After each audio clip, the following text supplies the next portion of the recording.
This page is the front cover of SEGA Saturn magazine, and it's hyping up the summer blockbuster games coming to the console.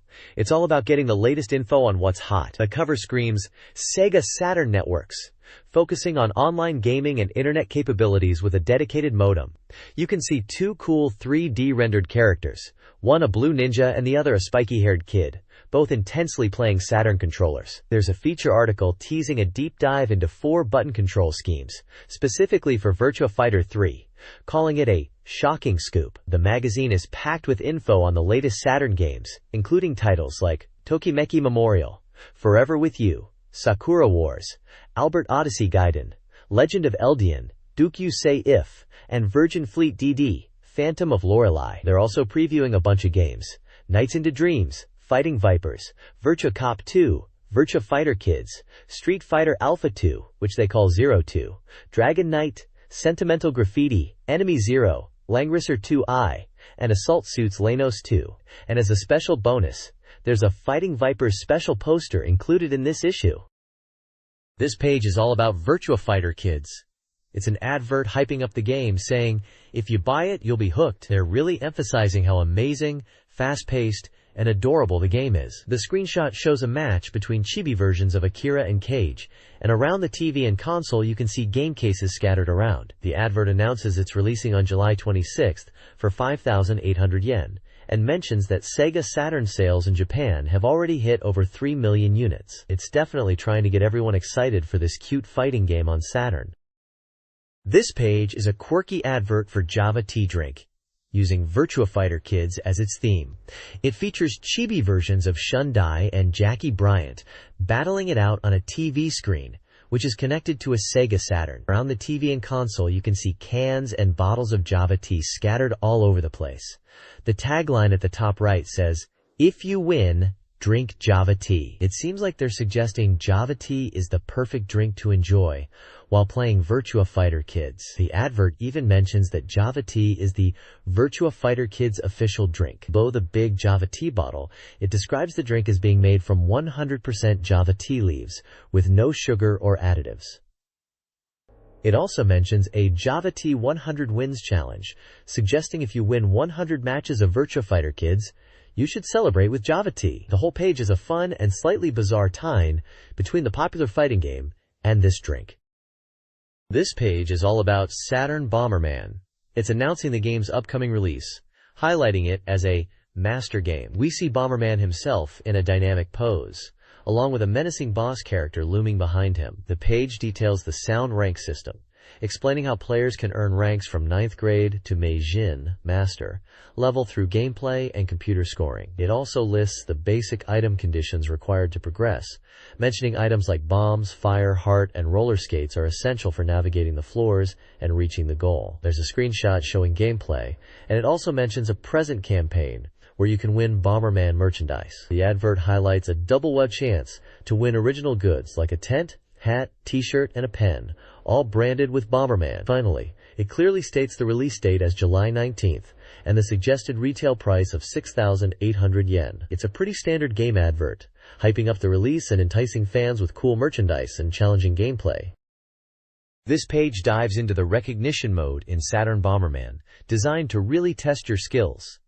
It breaks down the mode into 2 key elements. First, technical points are earned based on your clear time, items collected, and how well you take out enemies with simultaneous hits. The second part focuses on clearing each floor by defeating all enemies to progress further. The page emphasizes aiming for the very top of the Bomberman world in this mode, highlighting the challenge. We learn that every 4 floors, you'll encounter one of 5 unique Bomber Bandit bosses across 20 bomber rooms in total. These bosses are introduced as formidable opponents, each with their own fighting style. They are Bomber Musashi, who uses a sword, Bomber Debgon, who is a powerful rush type, Bomber Miyagi, known for illusions, Bomber Gogon, who uses fire, and Bomber Jockey, who is tricky and loves to play. Each description gives a little flavor of their personality and combat style. Finally, at the bottom, there are some advertisements. One is for the SBOM Joy Card and SBOM Multitap accessories, both priced and releasing on July 19th. There's also a small advert for Tokyo Game Show 96 in August, and Hudson's website details.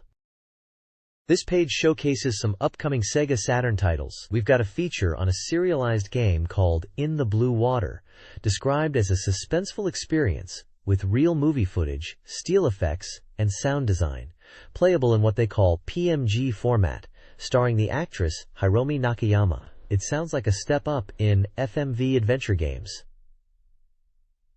Next up is the Sega Saturn Masterpiece Collection, highlighting Layer Section, which we know internationally as Rayforce. They're picking one Saturn classic per issue, and this time it's this legendary shoot 'em up, described as a super popular shooting game. There's another serialized game being previewed, Pit-Boy's Great Adventure 2, a comedic 3D puzzle game. Apparently the first one was so addictive it caused gamers to lose sleep. Finally, there's an information section dedicated to Sega Saturn software, specifically Nights into Dreams. They mention providing information on music and video related to the game, and hint that the next issue in July will have a special feature on Nights. It looks like they are building anticipation for this highly anticipated title.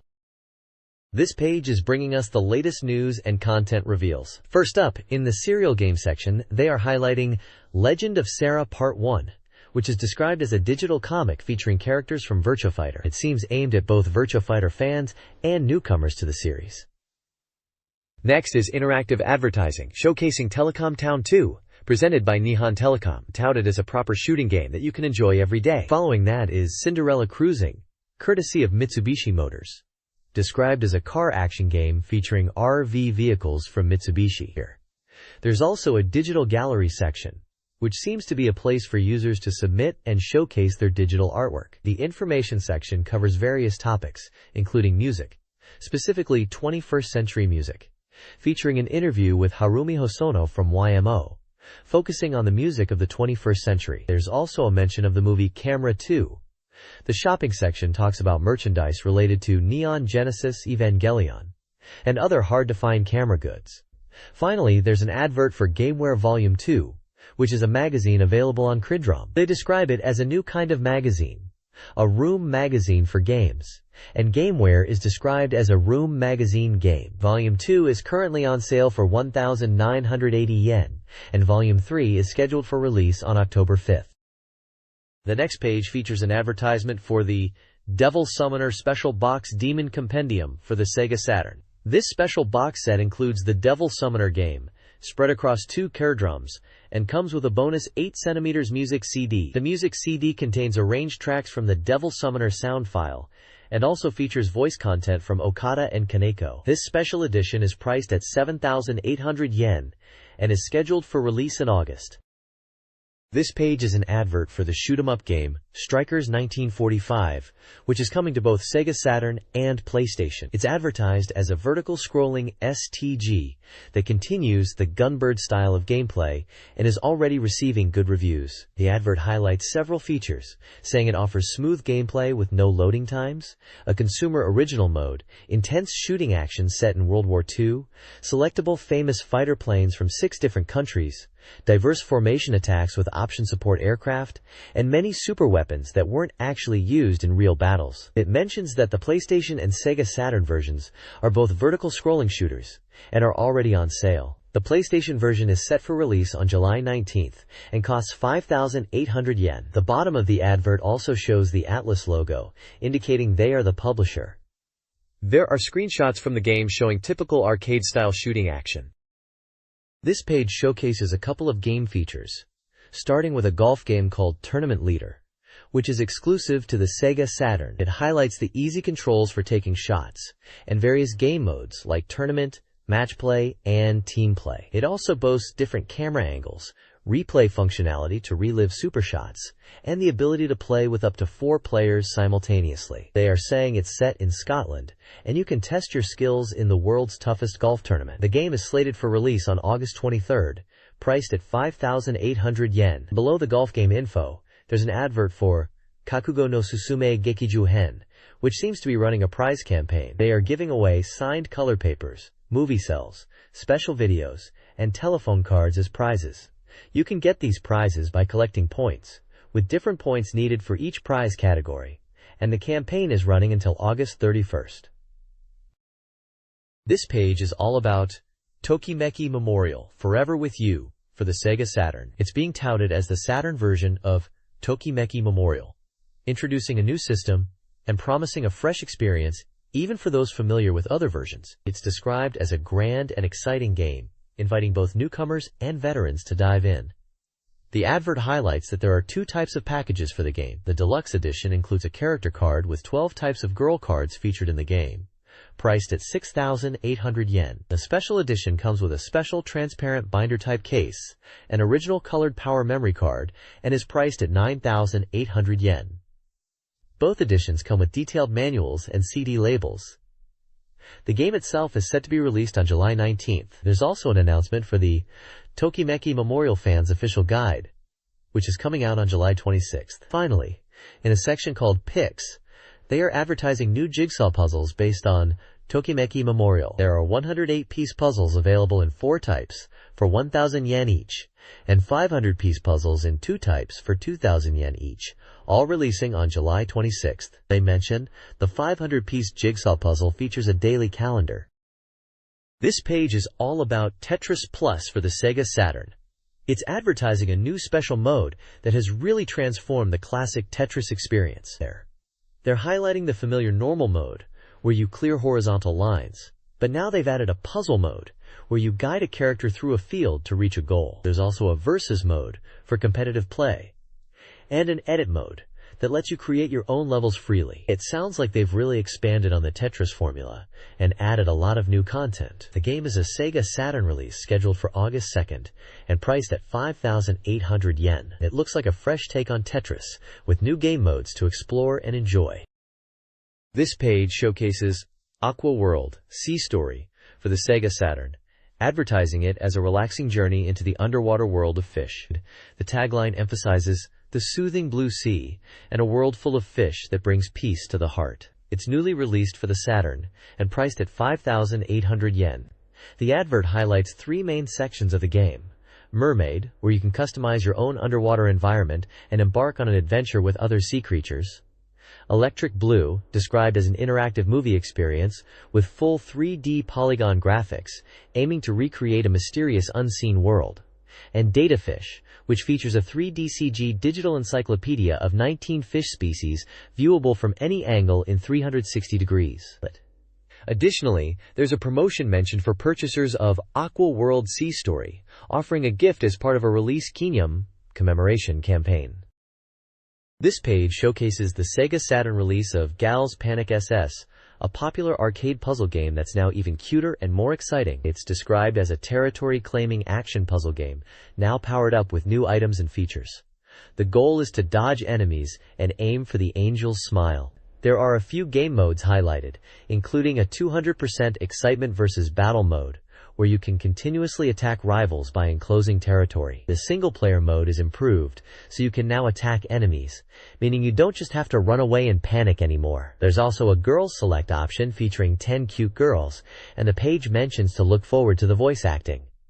The release is scheduled for late September. We get a profile for one of the characters, Izumi Asako, listing her birthday, blood type, and hobby as movie appreciation. At the bottom of the page, there are also advertisements for 2 other games. One is Mahjong Aotenju, which boasts a Aotenju mode without mangan, direct hit limits, promising intense matches and guaranteed pleasure, aiming for a 100,000-point score in one shot. The other is Taikyoku Shogi Goku 2, a serious shogi game for Saturn that claims to be strong enough to defeat ranked players and is packed with even more features. Both of these games are slated for release in late October and priced at 5,800 yen. This page announces a new Sega Saturn game called Pup Breeder from the developer Saymate. It's described as an instructional, nurturing, interactive simulation game based on the idea of units having their own will. You play as a goddess who guides these creatures called pups, which are animal angels. The interesting thing is that these pups are curious and might not always follow your commands perfectly, but if you guide them well, they'll be incredibly strong. Saimate is calling it a brand new genre, focusing on instructing and raising these interactive creatures. It's presented in a fun, almost tongue-in-cheek way, stating it's not a special report, to grab attention.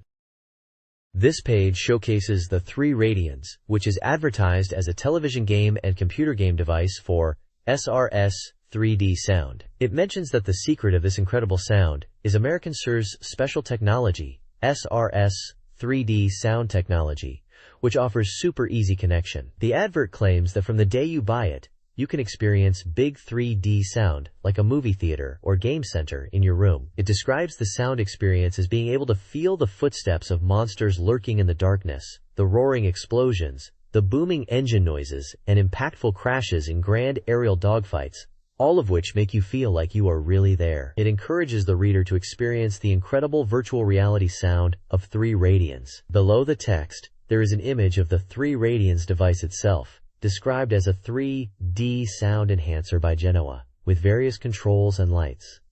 The price is listed as 7,800 yen, including the AC adapter and stereo cable. The bottom of the page provides company information for the domestic sales agent, HAL Corporation, and the manufacturer, Genoa Systems Corporation. There is a small legal disclaimer about product specifications and pricing being subject to change, and mentioning that the 3RAD employs SRS technology licensed from SRS Labs.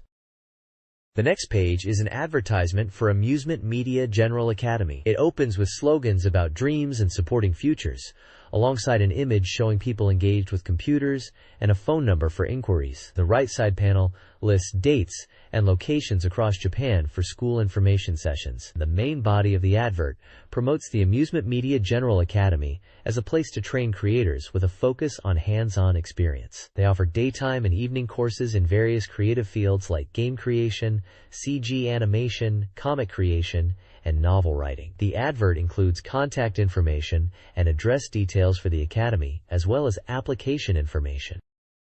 This page is an advertisement for a Summer Excite Fair happening at TV Panic stores throughout Japan, running until August 18, 1996. It's a pre-order campaign encouraging gamers to fire up their excitement and collect bonuses. The ad showcases the hottest consoles of the time: SEGA Saturn, PlayStation, Nintendo 64, and Super Famicom, with pictures of each console and their controllers. There's a really energetic-looking guy pointing directly at you, hyping up the fair. Below the console images, there is an extensive list of TV Panic store locations across Japan, along with their phone numbers, inviting everyone to visit their local store to take advantage of the summer deals on offer. Essentially, it's promoting a big summer sale event on games and consoles at these stores. This page continues the Summer Excite Fair promotion at TV Panic stores. It highlights 2 chances to win prizes. Chance 1 is all about pre-ordering software listed in their catalog.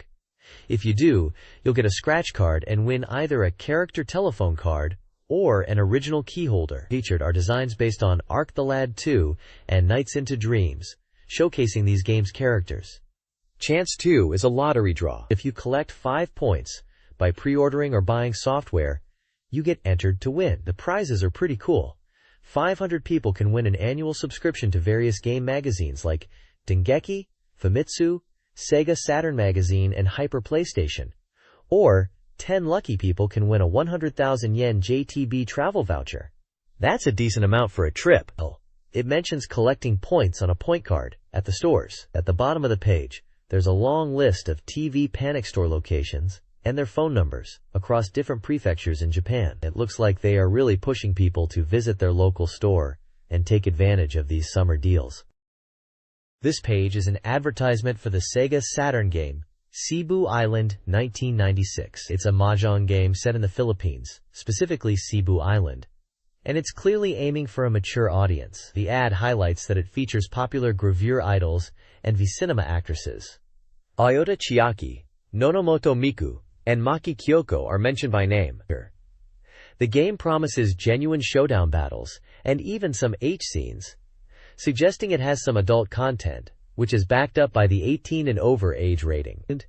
It's promoting itself as a perfect summer game, combining the exotic location with attractive women. It was scheduled for release in mid-July 1996 and had a standard price of 8,800 yen before tax. Micronet is the company behind this title. The overall impression is that this is a typical sexy mahjong game, capitalizing on the popularity of these actresses during that era. This page is focused on the SEGA Saturn game Destruction Derby, a crash racing game. The image shows the interior of a car, with crash test dummies in the driver and passenger seats, about to be involved in a collision, suggested by the shattered glass and sparks. The Japanese text at the top likely emphasizes the destructive nature of the game. The title, Destruction Derby, is prominently displayed in English, and below it, in smaller text, is Crash Race in Japanese, further reinforcing the game's core concept. It's likely an advertisement or preview for the game in a SEGA Saturn magazine. The next page features a striking illustration of an anime-style female character, clad in futuristic armor and sporting mechanical wings. Japanese text is prominently displayed, reading, "Seeking readers," and simply, "Reader." This suggests the page is a call-out to the magazine's audience, given the SoftBank logo in the corner. It's likely an announcement or advert directly from the publication itself, looking to engage with its readership. The artwork is eye-catching, and in line with the anime aesthetic popular during the SEGA Saturn era, likely used to draw in readers and encourage participation. This page is a promotional spread advertising various game guidebooks and strategy guides, primarily for SEGA Saturn games. You'll see guides for popular titles like Cyber Troopers, Virtualon, Gungraphon, and Wipeout. There's also a guide for the anime-style adventure game Idle Fight, Tsuchipai 2. The page lists a wide variety of game genres, including strategy guides for Super Real Mahjong PVI and Ascender, setting material collections for Final Romance, and perfect guides for titles like Tetsuya 2 and Fighters Megamix. They are also advertising guides for Namco Museum Volume 3, Yuga Kitai Katana, Tsukihana Yume Genso Toriko, and even a Super Mario 64 strategy guide, which is a bit unexpected in a Saturn magazine, but shows they're covering popular gaming topics generally. Most of these guides are a 5 or AB size format, priced between 640 and 2,500 yen, and many are slated for release in July or August. It looks like a comprehensive offering for gamers wanting to delve deeper into these titles, with strategy tips, character information, and more. This page is showcasing the Victor V Saturn RGJX2, highlighting it as a new, smarter, and more accessible version of the console. It's paired with an advert for the game, Wangan Dead Heat plus Real Arrange. The ad emphasizes that it's a twin-operator-compatible game, and features images of 5 women who seem to be the twin operators. The text mentions gravure scenes and filming locations like beaches and hot springs, suggesting a visual and possibly interactive element with these women in the game. It looks like this game is aiming to attract players with a combination of racing and appealing female characters. This page is all about the Victor V Saturn and its new twin operator attachment. It's being touted as a must-have for Saturn fans to enhance their experience. The twin operator is specifically designed to play video crids and photo crids on the Saturn. They're emphasizing that if you use the twin operator with video CD compatible games, the video scenes will be much clearer. The page also continues the advert for Wangan Dead Heat plus Real Arrange, highlighting its realistic drifting and racing. It mentions that the game is twin operator compatible and includes descriptions of its features, like enhanced realism in driving feel, and multiple viewpoints including in-car and rear views, allowing players to choose their preferred perspective. They're really pushing the sense of realism, focusing on aspects like drift control, tire grip, and road surface conditions being accurately recreated in the game. It also mentions a 2P versus mode. The text suggests that anyone who experiences this game will be captivated by its realism and intensity. This page is the contents page for this issue of SEGA Saturn magazine. It's all about SEGA Saturn networking and online play, headlined as Access SEGA Saturn Networks. It mentions enjoying the internet, online multiplayer games, and Nifty, which is a Japanese online service, using a dedicated modem. There's a special reports section highlighting games like Nights into Dreams, Fighting Vipers, Virtua Cop 2, Enemy Zero, Dragon Force, Sentimental Graffiti, Heartbeat Scramble, and Street Fighter Alpha 2. It also lists Warriors of Fate, Langrisser 2i, and a collection of other titles including Metal Warriors 2, Earthworm Jim 2, Toshinden Yura, Tri-Rush Deppy, Master of Monsters, Neo Generations, and World Heroes Perfect. The page features an image of Nights from Nights into Dreams, flying through the sky. At the bottom, there's a section called SEGA AM2 Research Express Neo, focusing on Virtua Fighter Kids and the upcoming Virtua Fighter 3. It teases a scoop about the truth behind the 4-button controls in Virtua Fighter. This page is packed with SEGA Saturn news, kicking off with new release titles. There's a list of recent games, including Mighty Hits, 3D Ultra Pinball, Olympic Soccer 96, Striker 96, and Starfighter 3000. Moving on to Coming Soon Software, it teases upcoming titles like the highly anticipated Sakura Wars, Mobile Suit Gundam Side Story, The Blue Destiny, Tokimeki Memorial, Forever With You, Space Harrier, Albert Odyssey 2, Legend of Eldine, Dark Savior, Puzzle Bobble 2X, Taito Chase HQ, Actua Golf, Road Rash Wipeout, and Saturn Bomberman.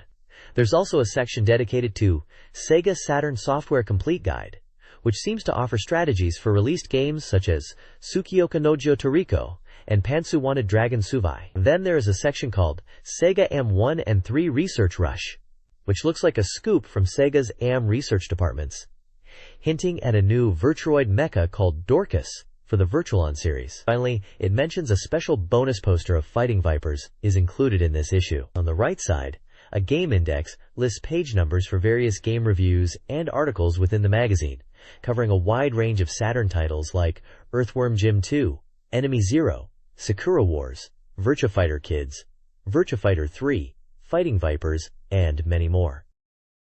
This page is all about the Japan Game of the Year 1996 awards, as voted for by readers. It's a nomination ballot for the first Japan Game of the Year from SEGA Saturn Magazine. Readers can vote in 4 categories: Grand Prix for 2 titles, Fresh Prize, Visual Prize, and Sound Prize, each for 1 title. The page lists a ton of nominated titles released in 1996 across various platforms, including SEGA Saturn, PlayStation, Nintendo 64, Super Famicom, Game Boy, PC Engine, and Virtual Boy. Some notable games mentioned for Saturn are Arc the Lad, Idol Janshi Tsuchipai, Vampire Hunter, Darkstalkers Revenge, Wizardry Vix, Winning Post 2, Guardian Heroes, Gungrafon, Panzer Dragoon Zwei, Virtua Fighter 2, and Virtua Racing. Other platforms feature games like Super Mario RPG and Dragon Quest VI on Super Famicom, and various other titles across different systems. It seems to be a comprehensive list of games from the year, inviting readers to choose their favorites and participate in the awards.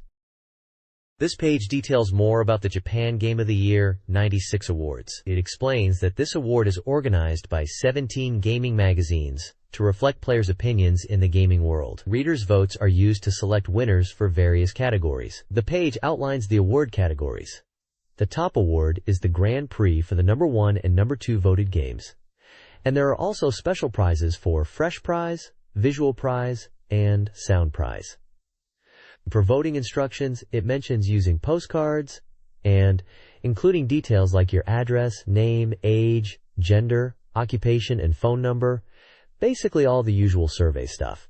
It also mentions rules for voting, like you can vote for the same title for multiple special prizes, and you should pick your nominees from the listed games. The page then lists more nominated games from 1996 across various consoles, continuing from the previous page. There's titles like Fighters, Megamix, Magical Drop, Policenauts, and Sakura Wars for Saturn, and games like Myst and Metal Jacket for PlayStation. There are also games for Super Famicom like Metal Max Returns and Romancing Saga 3. It looks like a comprehensive list of games released in Japan during that period. The voting deadline is July 31st, 1996, and the results will be announced in participating magazines starting September 6th, 1996. They are even giving away original Japan Game of the Year telephone cards to 1,000 lucky voters. This page is all about the exciting news of the SEGA Saturn getting a RAM expansion cartridge to boost its capabilities, especially for games like Real Bout Fatal Fury. It explains that SEGA Saturn Crydroms can only read 8 megabits of data at a time, which was limiting for some games. This new RAM cartridge aims to fix that, and SNK is already on board, using what they call Twin Advanced Room System for games like King of Fighters 95. The article mentions that with this extra RAM, games can have more detailed graphics and sound. SNK are planning to use it for upcoming titles like Samurai Showdown 2i, Blades of Blood, and King of Fighters 96, and Capcom are also considering utilizing it for their games, expecting improved graphics. Both Capcom and SNK seem really positive about the RAM expansion, believing it will lead to better quality ports and more impressive games on the Saturn. On a different note, there's a small section about a music single called Girl Meets Love by the technopop duo Aki and T2Ya. It seems they have a single and a 12cm single, Video Killed the Radio Star, being released, which are described as having a club vibe and being inspired by video games. This page reports on various gaming and entertainment news. A Magical Drop 2 national tournament took place on June 23rd, with a Saturn version coming in August. A Slam Jam 96 telecard giveaway is announced to celebrate its August 9th release. SEGA Saturn Urusei Yatsura anime series will be released on video CD starting July 19th. The Tokyo Game Show, a major event with over 80 software companies, is scheduled for August 22nd, 24th. Finally, several music releases are highlighted, including soundtracks for Knights and The King of Fighters, and singles from various artists, some accompanied by telecard promotions. This page is the data station section of the magazine, focusing on sales data for SEGA Saturn games and arcade games. The top 10 Saturn software sales chart is headlined by Dragon Ball Z, The Legend of the Great Dragon Ball, at number 1, followed by Yakata Village Hospital Murder Case in second, and Big One, Apache Slow Dai Koryaku Universal Museum in third. Other games in the top 10 include Kyan Kyan Bunny Premiere, Wizardry V and V2 Complete, Sword and Sorcery, Criminal Photo Album Abducted Girls, What They Saw, J-League Pro Soccer Club Otsukuru, Virtua Fighter 2, and Dragon Force. The reviewer notes that strong titles continue to sell well, with a focus on titles that can be played for a long time. Moving on to arcade video games, the top 5 shop data chart lists Last Bronx Tokyo Bangaichi at number 3 and Decathlete at number 5, along with other titles not fully visible. There is a section discussing the latest arcade game trends, focusing on Virtua Fighter 3. It mentions that location tests are underway and highlights the new 4-button control scheme and refined graphics in this highly anticipated sequel, suggesting it might be the definitive summer arcade game. A table shows the arcade game rankings with Virtua Fighter 2 at number 1, followed by Denu Senki Battle Karen, Last Bronx Tokyo Bangaichi, Street Fighter 02, and Decathlete. All these arcade games listed are developed by SEGA, except for Street Fighter 02, which is by Capcom. This page presents 2 interesting user data rankings related to the SEGA Saturn. The top section, Top 20 Desired Conversions, lists games that Saturn owners are hoping to see ported to the system. At the very top is Biohazard, which we know internationally as Resident Evil, followed by the Final Fantasy series and Slayers. Dragon Quest series and Duke Yusei 2 round out the top 5 most wanted ports. The list continues with titles like Virtua Fighter 3, Last Bronx Tokyo Bangaichi, Iron Fist, Tekken series, and Phantasy Star series. The lower section, titled Hopeful New Soft Top 15, shows the most anticipated upcoming SEGA Saturn releases. Taking the number 1 spot is Denu Senki Virtualon, with Fighting Vipers in second and Sakura Wars in third. Virtua Cop 2 and Street Fighter 02 are also high on the list. The reviewer notes the changing landscape of the popularity rankings, and mentions that Fighting Vipers is expected to be released soon, by the end of August, suggesting that the rankings might shift again after its release. We can also see screenshots and small text boxes describing Fantasy Zone and Dynamite Deca, known internationally as Die Hard Arcade, highlighting their expected release percentages and features. This page continues the SEGA Saturn Readers Race Poll results.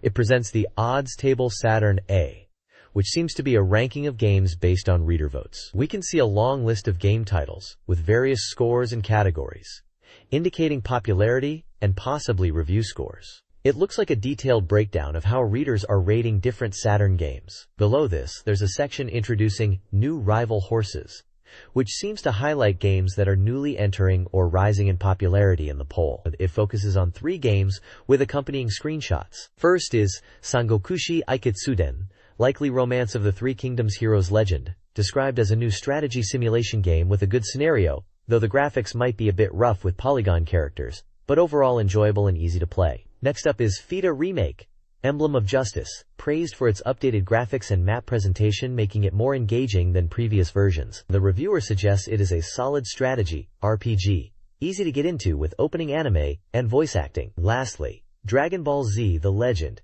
is featured, highlighting its kame battles and ring-out mechanics. It mentions simple controls and exciting battles, especially for fans, and notes the overall polish of the game. The reviewer concludes the talk by discussing the fluctuating rankings and anticipation for upcoming releases like Virtua Fighter 3 and Fighters Megamix.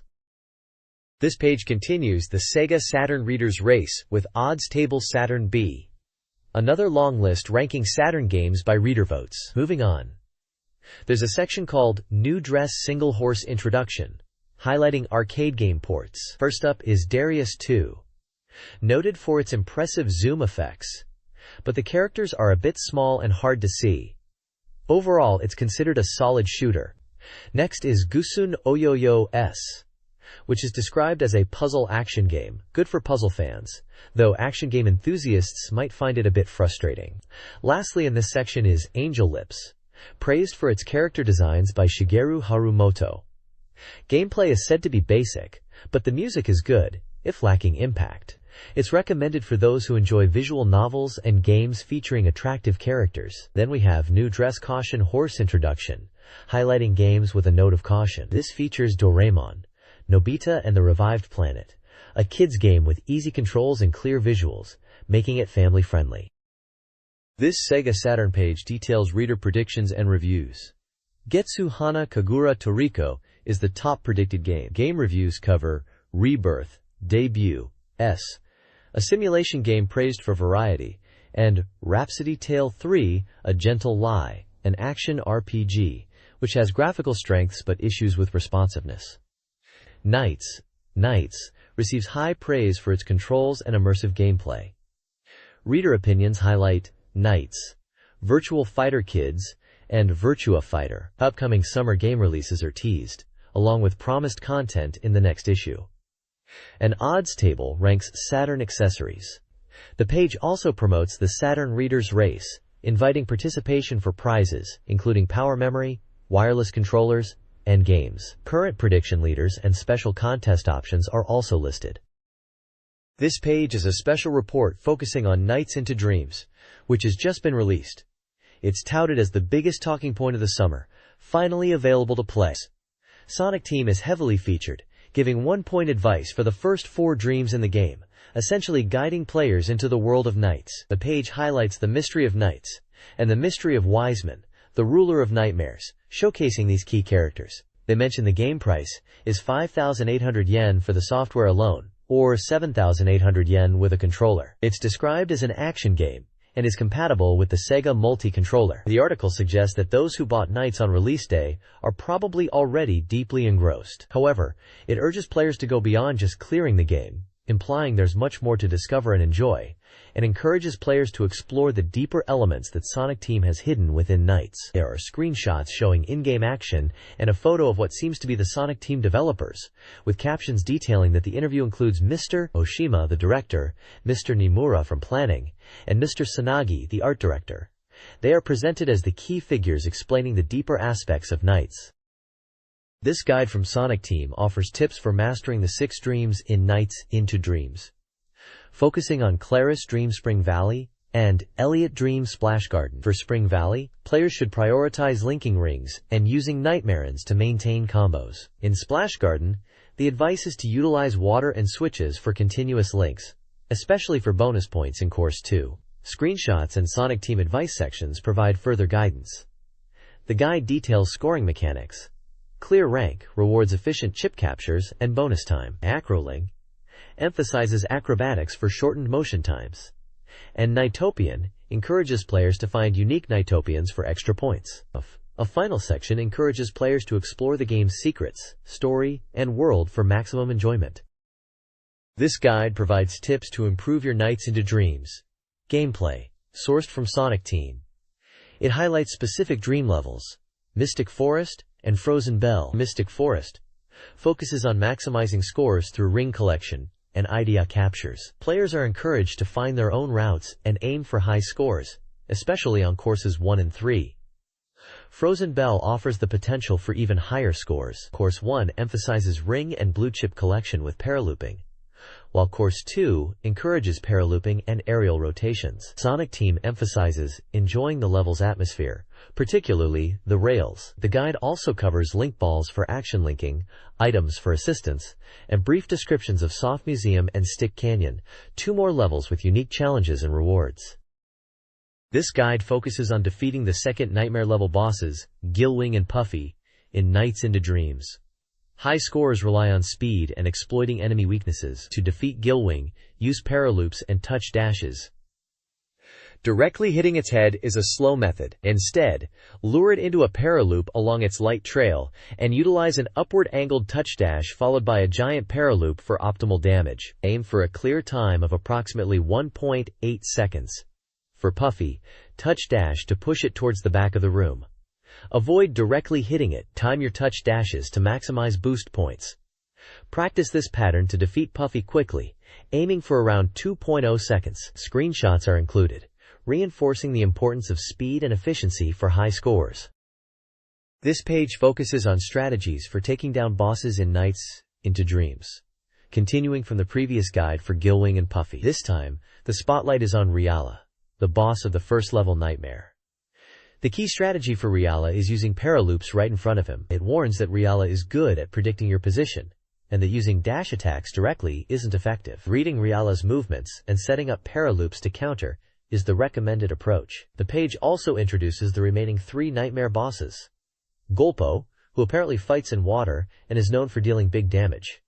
Claws, described as being fast and difficult to chase down, and Jackal, who utilizes a cloak and illusions, suggesting that offensive attacks are crucial to defeat him. We also get an introduction to Wiseman, the main antagonist and the creator of the nightmares. He's depicted as a mysterious figure with 6 arms and eyes, controlling all the nightmares. Finally, there's a Sonic Team advice section, which reinforces the paraloop strategy for Riala, emphasizing the importance of reading his movements and setting up those loops effectively. They also mention the importance of timing, and even hint at a 2-player technique involving catching hands for an advantage.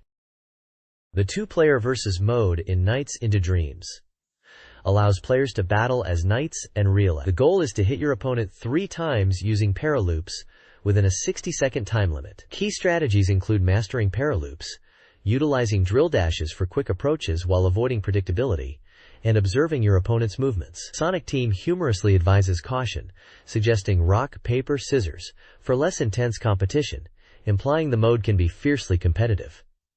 Finally, the text mentions a Knights high score contest at SEGA Saturn specialty stores, where players can compete for high scores and prizes, including Knights t-shirts and having their gameplay footage potentially featured on VHS tape. This page is a special report focusing on Fighting Vipers, which is 60% complete and slated for release on August 30th. The article highlights the evolved modeling and the 2-player character select screen. We get to see screenshots showcasing the improved graphics and the character select process in detail. The text emphasizes that this Saturn version is aiming for arcade perfect quality, with enhanced visuals and effects compared to the arcade release. There's a section showing the character selection screens for both Player 1 and Player 2. We can see the character portraits and names like Grace, Raxel, Sandman, Jane, Honey, Bond, Tokyo, and Picky. Each character section has a small comment about the differences or unique features of their 1P and 2P color palettes or costumes. For example, Grace's 2P version has a different color scheme. Raxel's hair turns red, Honey gets a dress, and Bond's 2P is even more macho. The page also includes a photo of the development team, mentioning they are enthusiastic and working hard to deliver a top-notch Saturn version of Fighting Vipers. They are aiming to capture the excitement of the arcade and bring it home to players. Overall, the page is building hype for Fighting Vipers on the SEGA Saturn, emphasizing graphical improvements and the 2-player versus mode experience. This page continues the deep dive into Fighting Vipers, highlighting the full cast of characters and their unique fighting styles in this near-complete version. We see details on Honey, who is described as tricky with abundant moves and whose armor-off state reveals a black swimsuit, and Picky, who excels in aerial combat and uses his skateboard in various combinations, apparently good for one-coin play. Grace is presented as a delay-based power character, with strong attacks and combos, while Bon is still known for his one-shot kill potential, being likened to Akira from Virtua Fighter 2 in terms of his powerful attacks and combo ability. The page also checks out the Damage Guys concept, which seems to be about how defeated characters are visually represented. It notes that the Saturn version provides more detailed and varied poses to show the damage level of defeated characters depending on their win streak, ranging from slightly damaged to very beaten up. Finally, the recreation of stages is examined. Stages like Honey Stage, Raxel Stage, and Jane Stage are showcased with comparisons to the arcade. The reviewer mentions shadow polygons in Honey Stage might need adjustment, Raxel Stage with its elevator and glass elements, and Jane Stage with its corner post angles, suggesting that while the stages are being recreated, there are still areas being refined for the final Saturn version. This page continues the breakdown of Fighting Vipers, introducing us to 4 more playable characters and their fighting styles. First up is Raxel, described as a balance-focused fighter who uses his guitar in combat, utilizing tricky combinations and strong aerial attacks. Then there's Tokyo, a youthful and agile fighter specializing in tricky movements and powerful combinations, with a move called Lightning Arrow. Sand Coleman is next, presented as a throw-focused powerhouse, excelling in giant swings and throws, apparently very strong. Finally, we have Jane, a female warrior known for her aggressive fighting style, using fast strikes and powerful combos like Triple Rush. Game developer Kataoka Jinpei shares some insights on the development progress. He mentions that movie mode and training mode are now implemented and visible within the game, suggesting significant progress. He also talks about user feedback being incorporated, focusing on balance adjustments and control responsiveness, especially for moves like jump kicks. He mentions the release date is set for August 30th, and that stage creation and visual effects are coming along nicely. Kataoka emphasizes their goal is to capture the essence of the arcade game, while adding original elements unique to the Saturn version. Virtua Cop 2 is generating excitement as a highly anticipated Super Cop gun shooting game, currently 25% complete, and nearing its final development stages for the SEGA Saturn. Stage 1, particularly the left route, is nearly finished, with visuals showcased at a toy show a month prior. The focus is on refining the downtown course, with attention to arcade-like effects, destructible objects, and debris. The Saturn version aims to be definitive, incorporating unique elements, and exploring options like mouse control and gun compatibility. Screenshots preview gameplay, including a car chase and shooting sequences. Stage 1 features branching paths for replayability, promising intense boss battles, with polygon bosses nearing completion. The game's progress is being well received, hinting at a soon-to-be-released, action-packed experience. This page is a continuation of the Virtua Cop 2 coverage, focusing on development insights from AM2 research team's Mr. Suminori. The article discusses the game's progress, particularly on Stage 2, revealing new gameplay elements and improvements over the arcade version. Mr. Suminori highlights features not yet shown, like chandelier drops, which add to the interactive environment. Enemy bike attacks are also mentioned for the downtown course, along with enhanced object density to make the stages richer and more detailed compared to the arcade game. The article also touches on vehicle chases, mentioning sedans and trucks appearing in highway and downtown areas. A key new area is the construction site section within the downtown course, where players will encounter hazards like falling iron plates, explosive drums, and construction vehicles, creating a more dynamic and dangerous environment. Stage 2's design is described as smooth and flowing, aiming to give players that classic Virtua Cop feeling. The team is working hard to ensure the Saturn version is the definitive edition, with expectations high for its completion. The article also shows comparison screenshots between the Saturn and arcade versions, highlighting visual enhancements and added details in the Saturn release. This article presents an interview with Yasushi Nirasawa and Kenji Ino, the creators of the SEGA Saturn game Enemy Zero. The interview begins with a reflection on their collaboration, with Ino praising Nirasawa's work. They discuss their creative process, relying on phone calls and image sharing for design. Himino expresses his ambition to surpass his previous work, Dee's Diner, by creating an interactive movie. Nirasawa aims to achieve a unique brand of horror, drawing inspiration from Ridley Scott's Alien, emphasizing psychological fear over typical SF tropes. They aim to create a sense of digital sadness and anxiety, similar to the vulnerability felt in RPG scenarios. The article mentions the game's interactive movie format, planned for 4 discs, with a release slated for the upcoming fall and priced at 5,800 yen. The core focus is on delivering a story-driven, atmospheric horror experience. This page continues the interview with Enemy Zero creators Yasushi Nirasawa and Kenji Ino. Ino mentions how much he enjoyed working with Nirasawa. Nirasawa jokingly says his designs are slightly scary and describes the game's world as a psychodream and dreamlike. Ino talks about how the ending is very high quality, and Nirasawa humorously adds that he buys strange software. Ino jokes that Nirasawa doesn't play games, but makes strange things. They then discuss private matters with the editor, Nirasawa describing himself as calm and careful, while Ino describes himself as often causing trouble. Ino mentions that D sold well, and people asked him for like things. Nirasawa says he avoids saying certain things to people, and Ino adds he doesn't want to be misunderstood. They delve deeper into their movie influences, mentioning Ridley Scott's movies again, and discussing Japanese horror movies versus Hollywood, with Nirasawa finding Japanese horror more effective. They talk about sound and lighting being crucial, and compare Alien 4 and Predator 3. Nirasawa favors Rodriguez's films like Desperado and From Dusk Till Dawn, considering them better than Tarantino's work. They briefly touch upon Hong Kong movies being over-the-top and enjoyable. Finally, Imanino discusses his approach to Japanese movie direction, aiming for long takes and focusing on quality over length. Nirasawa mentions Echo the Dolphin and says EO, referring to Enemy Zero, will utilize similar sound effects. Ino concludes by saying they will do their best, hoping to create something interesting. This page announces the SEGA Saturn version of Elf Dragon, presented as the second highly anticipated title from Elf for the platform. The text highlights that while it's related to Dragon Knight, which was previously released on PC from parts 1 to 4, this Saturn version is a completely original work. It mentions that both the story and characters are entirely new for this release, suggesting a fresh experience within the Dragon Knight universe. The page features artwork of a central character named Lilia, and hints at another character on the right side of the page. It's presented as a special report with an unknown completion rate percentage, indicating an early look at the game in development.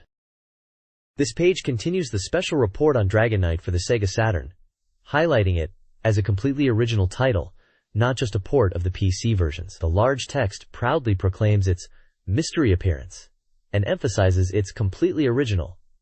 The article mentions that this game is specifically created for the Saturn. We are introduced to characters like Lightning and MILF's Third, whose artwork takes center stage, suggesting these are key figures in this new Dragon Knight story. The text reiterates that while based on the Dragon Knight universe, the current iteration is a fresh experience with new characters and plot lines, and the high quality of the illustrations suggests a lot of anticipation is building for the game's release. The article encourages readers to look to the next page for more information about the mysteries surrounding this title. A Q&A with Elf's Masato Hiruta reveals the Saturn version of Dragon Knight is a 3D dungeon RPG currently only 1% complete. The game, planned for release within the year or next, aims for an affordable price. Unlike prior Elf titles, this game may reflect changes in the rating system. This Dragon Knight is an original story, not a port, but maintains core themes. Rinshin, the original character designer, is on board. Voice acting is planned, but casting is pending. The game is designed to appeal to fans of the Dragon Knight world, particularly those who enjoy heroines and emotional depth. Elf is prioritizing PC titles currently, but this project might lead to other Saturn ports, potentially including Downclass Student. The release date is undecided, but the development team is enthusiastic. The team hopes to convey their feelings through the game and anticipates continued support. This page unveils Sentimental Graffiti, a brand new love simulation game from NEC Interchannel, marking their first original title for the SEGA Saturn. They are emphasizing this as a completely fresh project, distinct from their previous titles. The game centers around the theme of bittersweetness and features 12 heroines residing in various locations across Japan. Players can expect a love simulation experience with original elements and beautiful graphics tailored for SEGA Saturn users. The development is a collaborative effort between NEC Interchannel, M2, Cybele, and Studio Ox, with a targeted release around early summer of next year. A large press conference was held on July 3rd at Sega's Okamura building to officially announce the game, where life-size posters of the heroines were displayed and voice actors were present. It sounds like a significant title that NEC is putting a lot of effort into. This page introduces the 12 heroines of Sentimental Graffiti, the new love simulation game from NEC Interchannel. Each girl is presented with a profile detailing their name, hometown, birthday, blood type, image color, and favorite things. Starting from the top left is Chiaki Matsuoka from Fukuoka. She enjoys listening to music, especially British rock and roll, and playing guitar. Next is Yuna Nanase from Hiroshima, who is interested in seeing interesting things and has a good sense of her surroundings. Following is Wakaba Sawazaki from Kyoto, a calm and collected girl who likes to read and visit temples and shrines. To her right is Miyuki Hirasaka from Kanagawa, who enjoys reading books and going on trips, and values her own time. Below her is Kana Fujishima from Nagasaki, who loves accessories and has a good sense of style. Next to her is Natsue Mori from Ishikawa, who is interested in painting and drawing, and enjoys Japanese painting and calligraphy. Finally, at the bottom right is Rika Yamamoto from Akawichi, a cheerful and sociable girl who likes sports and playing volleyball. The remaining characters are also detailed similarly, providing a glimpse into their personalities and preferences. The page seems to be setting the stage for the game by introducing the diverse cast of heroines and hinting at the different types of relationships players can explore within Sentimental Graffiti. It's presented in a magazine style with photos and text boxes, typical for character introductions in game previews. Sentimental Graffiti centers on the protagonist's bittersweet journey of reconnecting with 12 heroines he met throughout childhood. The game emphasizes nostalgia and facing the past. Profiles are provided for Taiko Adachi, Aomori, Honoka Sawatari, Hokkaido, and Emiru Nagakura, Miyagi, each with unique personalities and interests. The gameplay spans a year of the protagonist's senior year, allowing players to deepen relationships while juggling part-time jobs across 12 Japanese cities, each offering distinct environments. Additionally, the article announces the Voice Challenger Audition project by Blue 2 Pro and NEC Avenue, seeking new voice talent for the game. Another heroine, Asuka Hoshino from Kanagawa, is introduced, characterized as cheerful, kind, and a family restaurant waitress. Sentimental Graffiti is a visual novel focusing on a protagonist reconnecting with 12 heroines from his past. The game, set during the protagonist's final high school year, spans 12 Japanese cities, emphasizing themes of nostalgia and personal journey. Players manage part-time jobs while deepening relationships. Key staff include Masayoshi Takeda, producer, Hideki Iri, character design, Toshio Tada, CD-ROM content and Saturn version, Motoyasu Kitosaki, programming, Raita Okura, scenario writing, and Tsukito Nozue, voice actor casting. The project represents a collaborative effort, with various companies and individuals contributing to game planning, production, and development, with a focus on engaging storytelling and smooth gameplay. Voice acting is also a critical element, involving the Voice Challenger project to discover new talent. This page is showcasing the romance simulation game Heartbeat Scramble, emphasizing a realistic dating experience set during high school. The game focuses on the sweet and sour moments of high school romance over 3 years. Developed by Imagineer and due for release on September 6th, the game costs 6,800 yen and is recommended for all ages. The feature highlights the super popular state in the game, where players are surrounded by girls, but it's noted that simply being popular doesn't guarantee true love. The game challenges players to engage in adult-like dating, suggesting it's not just about casual flirting. Another section, Actions Decide Fate, emphasizes that your choices in the game heavily impact your relationships. The game features various school events and activities throughout the 3 years, such as cultural festivals and sports days. Players need to manage their schedules, balance part-time jobs and studies, and make choices that affect their relationships with the girls. It's mentioned that weekends are crucial for making progress in the game. The article advises players to carefully consider their actions and not forget promises made to the girls to achieve a successful romance. Screenshots show in-game scenes and interface elements, including a schedule screen and dating scenarios. The text mentions real-world dating locations are used in the game, specifically Yokohama and Hakejima Sea Paradise. Overall, the page presents Heartbeat Scramble as a detailed and engaging high school romance simulation experience, where player choices and actions significantly shape the narrative and romantic outcomes.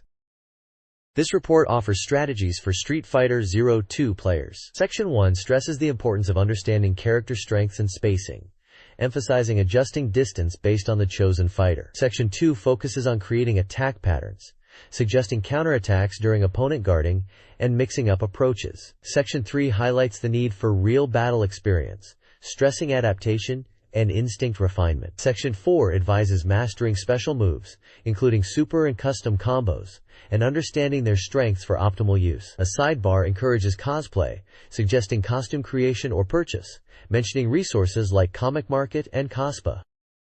This page showcases the Saturn version of Warriors of Fate 2, also known as Tenchi wo Kurao 2, Sekiheki no Tatakai in Japan, highlighting basic attack strategies for 5 playable characters.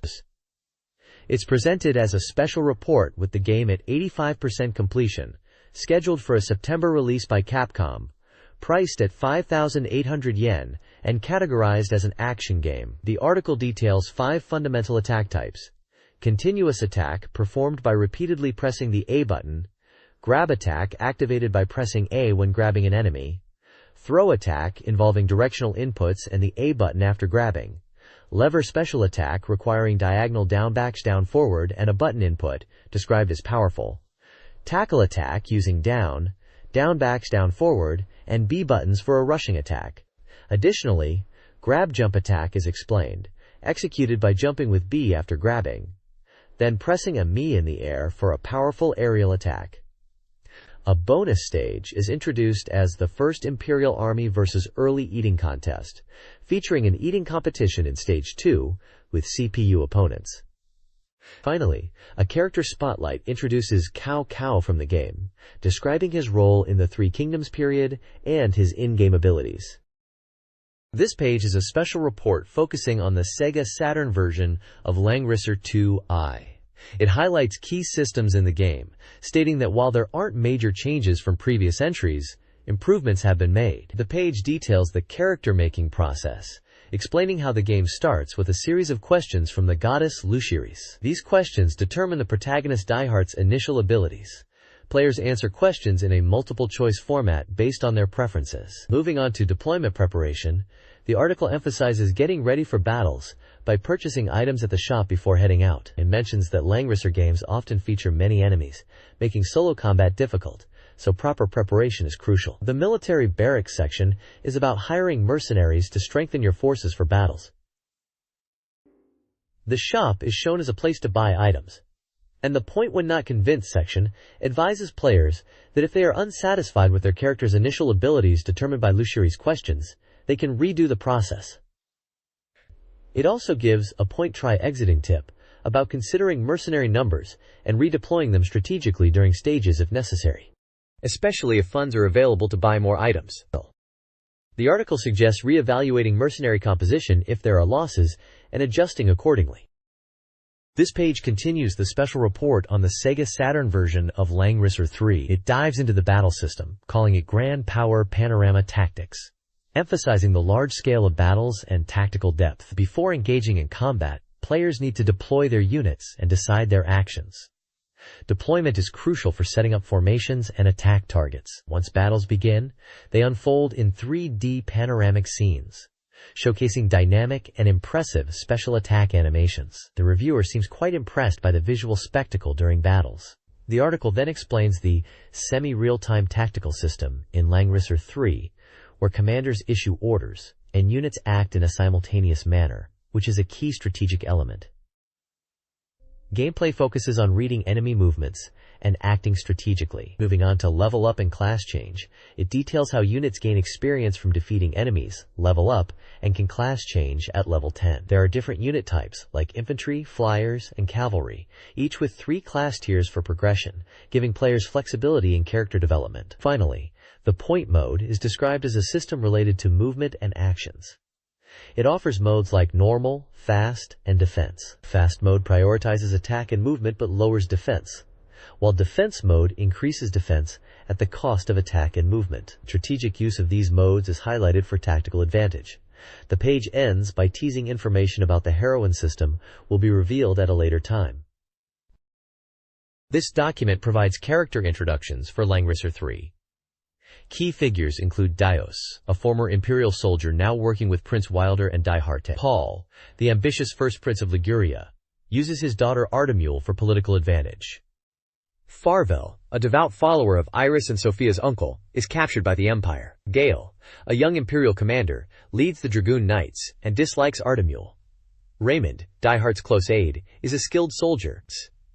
Glove, a dark elf, serves the dead god Phasalia, and Phalakia, a powerful demon, serves Vazelvia. The document also features screenshots from the game's opening animation, highlighting its visual style. This page is dedicated to Passion Langrisser, and continues the Langrisser 2 I-Night Biographies series, reaching Volume 2. It features an interview with producer Yoshito Takada, who discusses the game's anime opening and its overall direction. Takada mentions that the OP animation took a lot of effort, particularly the up-tempo scene, which he feels shows off the original picture's charm. He also mentions influences from plastic models and Remlea for the art style. Takada states that if sales are good, they'd like to make a Langrisser game for the Saturn. The page also announces the results of the Hidden Scenario contest. The winners are listed by prefecture and name, with prizes like telecards and posters. The top prize winners are from Hiroshima and Aichi, second prize from Nagano, and third prize also from Nagano. The winning scenarios were praised for being inventive and well-suited to the game's branching story and map events. Assault Suit Lanos 2, a robot action game for the Sega Saturn, is in development and aiming for a November release. The price is yet to be determined. The interview highlights key developers Yamashita, the team leader, and Miyata, the planner. Yamashita expresses confidence in meeting fan expectations, focusing on quality and game direction. He chose a 2D approach for player satisfaction. Miyata, responsible for planning, believes the game will be successful, emphasizing action, customization, and strategic elements. He also mentions improvements to graphics and enemy AI. Both developers are dedicated to creating a fun and challenging experience. The team aims for a balanced game influenced by parameters and player feedback. Other team members are working on the project, and more interviews are planned. This page continues the interview discussing Assault Suit Lanos 2. Developer Kudo points out that memory is a real constraint on the Sega Saturn, but he believes the console still has untapped potential. The development team, including programmer Katsutani and graphic designers Saito, Obi, and Seki, are focused on making a really engaging 2D game despite these limitations. They're quoted as saying they think 2D is interesting and want to create something that players will enjoy. They do acknowledge that the memory is a significant hurdle in development. There's also a story summary for Assault Suit Lanos 2. It's set in the year 2220, where Earth is struggling with overpopulation and dwindling resources, which has led to a global crisis and conflict. By 2223, this escalates into a full-blown war between nations, specifically San Laurel and Zenith. San Laurel is currently winning due to a stronger military and more advanced technology. Finally, we can see photos of the development team members involved in the project, including Katsutani, Saito, Obi, and Seki. This page continues the discussion about Assault Suit Lanos 2 with the development team. Saito talks about the graphic concept, mentioning that enemies are designed with straight lines and allies with curves. The team is working hard on graphics and character art, and Seki mentions that the opening and ending sequences are still secret, and they are yet to start working on them, joking about when they'll get around to it. Obi states that settings and artwork are there to make the game enjoyable. There's a Do You Remember box that highlights two games, Assault Suit Lanos, released on Mega Drive in March 1990, and Assault Suit Valken for Super Famicom, released in December 1992. It gives brief descriptions and screenshots of both games, emphasizing the high difficulty and in-depth gameplay of Lanos, and the refined graphics and controls of Valken. Yamashita talks about game balancing, mentioning that he initially leaves things as they are but then adjusts them because others find it bothersome, with a laugh, implying difficulty adjustments are a team discussion. Finally, there's a section announcing Stage 2 photos get! With news about Stage 2 development, showing screenshots and mentioning more information is coming soon. They are expecting to have interviews and reports ready soon, but are quite worried about the workload. This page is all about Earthworm Jim 2, marking it as a special report at 80% completion. It's slated for a September release by Takara, costing 5,800 yen, and categorized as an action game. The page highlights the game's enhanced action and use of Jim's body for unique moves, emphasizing puzzle-like elements, digging through stages, power-ups, and lots of gimmicks. The main headline states, "Gimmicks to solve are in the pig," and details various gameplay mechanics. It mentions using pigs in stages, figuring out how to use them, and how they are essential to progress. One section describes using Snoop, or Snot, in the international version, for Tarzan-like swinging and enhanced jumps. Another section talks about head-whipping enemies, and how it's a difficult but powerful attack. There's a note about popular in America, suggesting Earthworm Jim 2 is a hit in the US, with Jim as the main character and a distinctly American setting, implying it resonates well with American players. Finally, it mentions, "Fun gimmicks are packed," highlighting bonus stages and item collection as further enjoyable aspects of the game. Essentially, this preview focuses on the quirky gameplay mechanics and humorous elements of Earthworm Jim 2. This report, 50% complete, focuses on Ultimate Revenge Attack, likely Toshinden Yura. It features an interview about the second new character, Lanlan. She's a 24-year-old Chinese scientist, and the creator of the games Fighting God Soldiers, using them for defense. Lanlan's weapon is a stun gun hammer, and she utilizes flashy kicks, punches, and bombs, with Superman-like jumps. She is designed to be easy to use for beginners. Her appearance includes glasses, tied-up hair, a long-sleeve shirt, skirt, and sneakers. The report concludes with a Yura illustration corner, seeking fan art and cosplay photos. It highlights the reveal of Lanlan and a powered-up Ripper. Ellis and Sophia have costume changes. The contest encourages submissions for all Yura characters, including Lanlan, Ellis, and Sophia, with prizes for Fighting God goods. This page is a special report about the game Tri-Rush Deppy. It's set in a car-based world in America where a young taxi company employee named Deppy participates in races. The game is an action title where you race through stages set from New York to Los Angeles across 5 stages. Each stage has bonus areas and other elements to enjoy. Deppy's actions are varied, with rich animation patterns, making the races fun to watch. There is also a time attack mode where you can play through all 5 stages. The game is developed by Japan Create and was scheduled for release in October, but the price was undecided at the time. It's an action game for one player. The goal is to race across America from coast to coast, starting at sunrise and aiming for Los Angeles. The gameplay involves racing against rival cars who will interfere with you during the race. You can get different endings based on your performance, such as your ranking at the goal and whether you help struggling cars or not. The cars you race against are all formidable opponents, and you need to be careful not to get left behind. Master of Monsters. Neo Generations, a fantasy simulation game for the Saturn, releases October 25th for 6,800 yen. This entry in the Master of Monsters series boasts original content and improved graphics.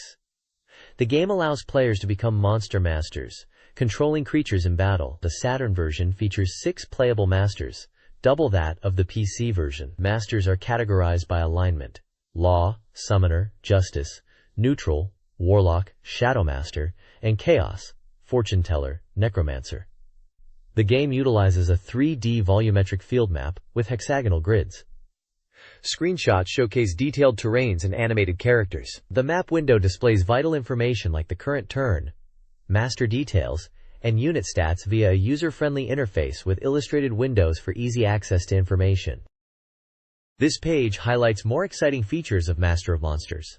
Neo Generations. Part 3 is all about the full-scale battle animations, showing off dynamic combat sequences that fill the screen. It features examples like a great demon battling a megalodon with projectile attacks, a paladin clashing swords with a knight, and an octobas unleashing magical fire against a mystic. The animations are presented in a cinematic style, with monsters clashing and magic lighting up the screen. Part 4 delves into the monster evolution system, showcasing how monsters grow stronger and gain new abilities through evolution. It illustrates an example of unit evolution, starting from a soldier, progressing to fighter, then swordman, priest, and knight, eventually leading to a paladin. There's also a fusion example, where a fighter and knight combine to create a fire dragon. The page details the visual evolution process, with screenshots depicting the unit transformations and enhanced graphics as units level up and evolve. It seems like players can create unique monster armies by strategically evolving and fusing their units. This page focuses on the SEGA Saturn version of World Heroes Perfect, building significant anticipation. It details the game's release date and price, and highlights a little bit graphic collection featuring CG artwork, emphasizing the developer's commitment to the game. The page hints at a secret mini-mode for players to discover. It also introduces new playable characters, like Jack the Ripper, Captain Kidd, J Maximum, and Eric the Viking, showcasing their unique fighting styles and special moves. Furthermore, there's a theme song grand recruitment campaign, inviting fans to submit theme songs for each hero, promoting variety and even humorous entries. This effort suggests a deep level of fan engagement and the potential for a soundtrack CD. This page is all about the SEGA Saturn Network's Laboratory Special. It's showcasing the networking capabilities of the SEGA Saturn, highlighting the upcoming Information Express box, which is the SEGA Saturn modem, releasing on July 27th. They are calling it a special lecture event, suggesting they're exploring the potential of the SEGA Saturn network works. The page shows off the SEGA Saturn console hooked up with the modem, a keyboard, and a controller, emphasizing the online aspect. Software highlighted includes SEGA Saturn Internet Volume 1, which is likely the Internet Access software, and Pad Nifty, probably related to the Nifty Serve online service. They also mention X-Band Communication Battle, showcasing online multiplayer, possibly for games like Virtua Fighter Remix. Judging by the screenshot shown, which looks like a fighting game, it seems they are really pushing the online potential of the Saturn in Japan, with services like Nifty Serve and online gaming. This page is all about how to become a SEGA Saturn networker. It's highlighting the essential gear needed to get your Saturn online. The page details a lineup of networking equipment, including a SEGA Saturn dedicated modem, software for X-Band online play, the SEGA Saturn Internet software itself, and something called Pad Nifty, which seems to be related to the Nifty Serve online service mentioned before. They're also listing a Nifty intro pack, a 5-meter modular cable, a floppy disk drive, a keyboard, and a media card, all with prices listed in yen. The page also features a special lecture section, where they discuss how SEGA Saturn networking is easier and more affordable compared to using a PC. The SEGA Multimedia Sales Department is explaining their approach, emphasizing that with Saturn you can get online simply and cheaply, unlike Synox. They suggest that future version updates will bring even more possibilities to the Saturn's online capabilities, mentioning things like hard disks and Java compatibility, indicating they are looking at the future of online services and content delivery. They also touch on Nifty Surf, highlighting that it's not just for PCs, but something enjoyable even on the SEGA Saturn. This guide introduces internet surfing on the SEGA Saturn. The main menu provides easy access to online content like internet information, fashion, and games, demonstrated with screenshots. The interface includes a search map for visual website navigation and a digest section showcasing online radio, data, and broadcasts. A yellow page directory offers categorized browsing. The guide highlights the Entertainment Universe website as a hub for diverse content. AQ&A discusses X-Band support for network RPGs and future online possibilities for games like Saturn Bomberman. Takahashi Meijin from SEGA emphasizes the Saturn's multimedia and network capabilities, showcasing its potential for online experiences. This guide explains how to use Nifty Serve, Japan's largest PC communication network, on your SEGA Saturn. Step 2 focuses on the service's usage, emphasizing its vast content, including games and forums, accessible to its 1.7 million members. The guide details the Japanese sign-up process, requiring a credit card for payment. It recommends an intro pack for faster access. Essential accessories include a keyboard for easier text input and a floppy disk drive for saving emails, enhancing the user experience. The Point for Beginner section highlights intro packs for streamlined sign-up and emphasizes Nifty Serve as a comprehensive Fujitsu-created information service. Key features include electronic bulletin boards for text-based communication, accessed by connecting your Saturn or PC via phone lines. This page delves deeper into using NiftyServe on your Sega Saturn. It first talks about forums, explaining they are organized by genre and used for exchanging messages. You can find forums for game genres, real-time chats, and even image sharing. The page specifically mentions Sega's official forum called SEGA as an example to access and read posts. Next, it covers sending emails. While forums are for broader communication, emails are for direct, private messages. It highlights the business applications of email, including sending and receiving faxes. The page then introduces Habitat 2, a new online service on NiftyServe described as a digital world created by LucasArts, where you can live in a virtual world. You can create your avatar, choose your appearance, and chat with other residents. It looks like a graphical online world where you can interact with others. Finally, the Point for Experts section discusses some limitations and points to consider for experienced users. It mentions certain services are unavailable on Saturn, specifically library downloads and file transfer protocols. It also points out issues with saving data, noting that only emails can be saved to memory currently. The interface is described as menu-driven and not a full GUI, sometimes requiring command inputs. There's a question about storage media support, suggesting a lack of official support for larger storage solutions. However, it ends on a positive note, expressing hope for future updates to improve functionality and ease of use for NiftyServe on Saturn. This page introduces the X-Band service for online gaming on the Sega Saturn. Following its earlier success on the Super Famicom, X-Band enabled real-time, two-player matches using phone lines. To use X-Band, players registered a username and their phone number. The service offered a menu with features like challenge for matches, level for rankings, rival list, mail, and options. The 5 steps to play involve setting up hardware, accessing the network, establishing a connection, entering waiting mode, and finally, the match itself. A special lecture with a Catalyst Entertainment representative discussed how X-Band brought online Virtua Fighter matches to life, emphasizing its direct, one-on-one connection. They discussed the service's history, current availability on Super NES, Genesis, and Saturn, and its expansion plans, including potential internet-based services like news delivery, mail, and chat.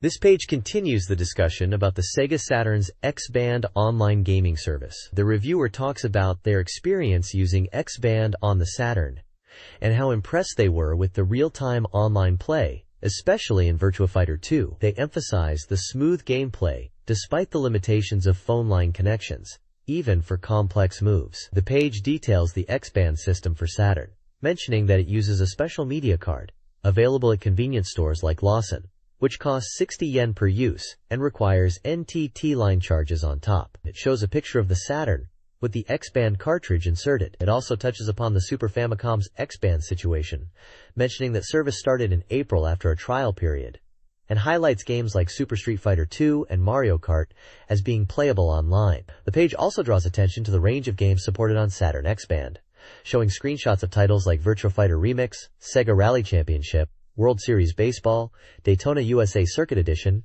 and Virtua Cop, highlighting the variety of genres available for online play. It emphasizes that the lineup is diverse, catering to different player preferences, including maniac action games, puzzle games, car racing, and even baseball, and suggests that even more titles are expected to be supported in the future. This page of Sega Saturn Press magazine highlights both new releases and upcoming software for the Sega Saturn. Under the banner New Release Title, you'll find a collection of recently launched games. Titles like Mighty Hits, 3D Ultra Pinball, and Olympic Soccer are listed alongside shooting games such as Starfighter 3000, Batsugun, and Striker 96. There's also Wangan Dead Heat, plus Real-Arrange, Kokeisei Seito Teru, and Rensa Bakuha. Moving to the Coming Soon Soft section, the page teases games expected to be released soon. This includes titles like Sakura Taisen, Mobile Suit Gundam Side Story 1, The Blue Destiny, Tokimeki Memorial, and Dukyusei If. Role-playing games like Albart Odyssey Gaiden, Legend of Eldine, and Dark Savior are mentioned alongside action titles like Road Rash and Wipeout.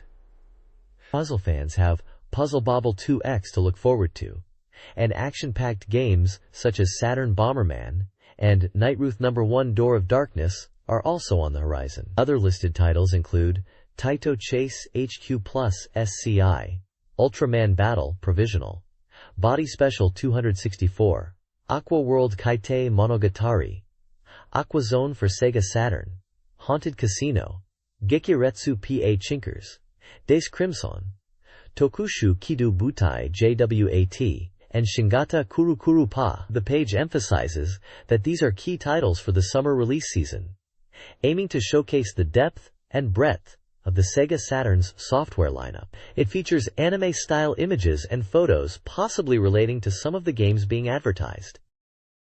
This page of the magazine showcases 2 new titles for the Sega Saturn, Mighty Hits and 3D Ultra Pinball. Mighty Hits is advertised as a collection of over 20 minigames that utilize the Sega Saturn's Virtua Gun. It's described as more than just a shooting game, emphasizing strategic thinking, concentration, and player skill across its diverse stages. Screenshots show a balloon shooting stage, a clock puzzle, and a fish-catching game, highlighting the variety promised. The reviewer score is a solid 70%, noting that quick reflexes alone won't guarantee success. Next up is 3D Ultra Pinball, boasting a score of 25%.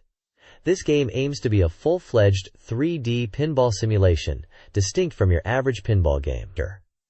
The article points out the dynamic visuals and unique table designs. It mentions exploding targets and other effects that enhance the pinball experience, aiming for a visually engaging and player-captivating game. The reviewer notes that it is a bit different from typical pinball games.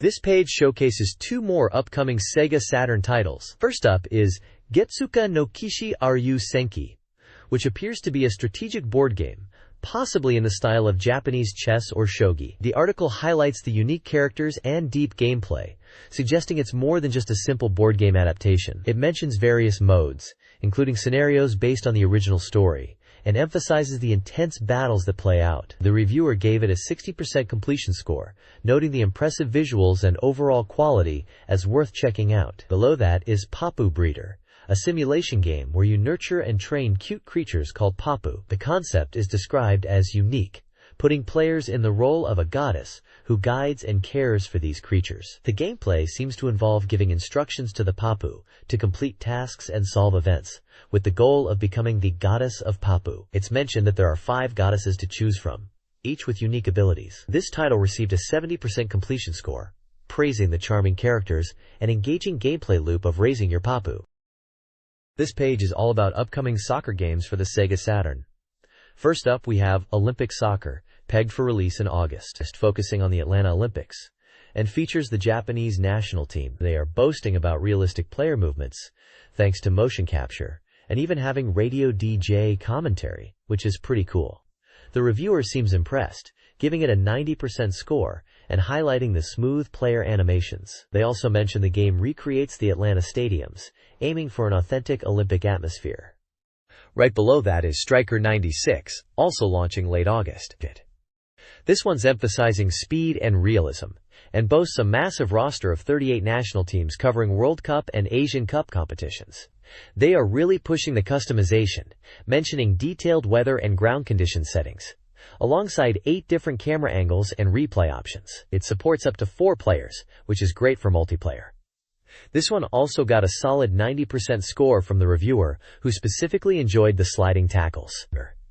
The page also highlights the camera angle switching, showing off dynamic, sideline view, and reverse cam modes, and explaining how they change the perspective during gameplay. It wraps up by mentioning the tactical depth, with various formations like zone press and man-to-man marking options available. Both games look like strong contenders for soccer fans on the Saturn.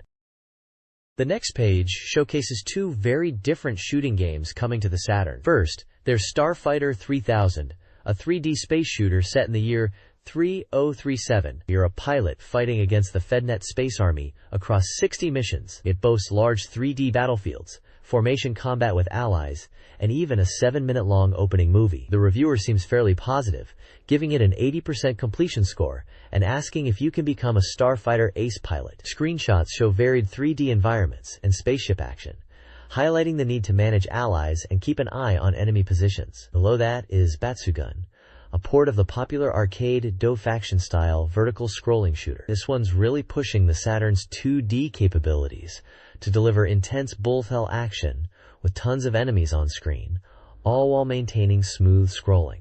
They mention 3 types of shots, power-ups, and bombs are available. The reviewer gives it a 50% completion score and describes it as a batting-style shooting game coming to Saturn. The screenshots definitely show off the chaotic, bullet-filled gameplay and massive bosses. They point out the beautiful backgrounds typical of these shooters and mention power-ups, bomb stocks, and score items as key features.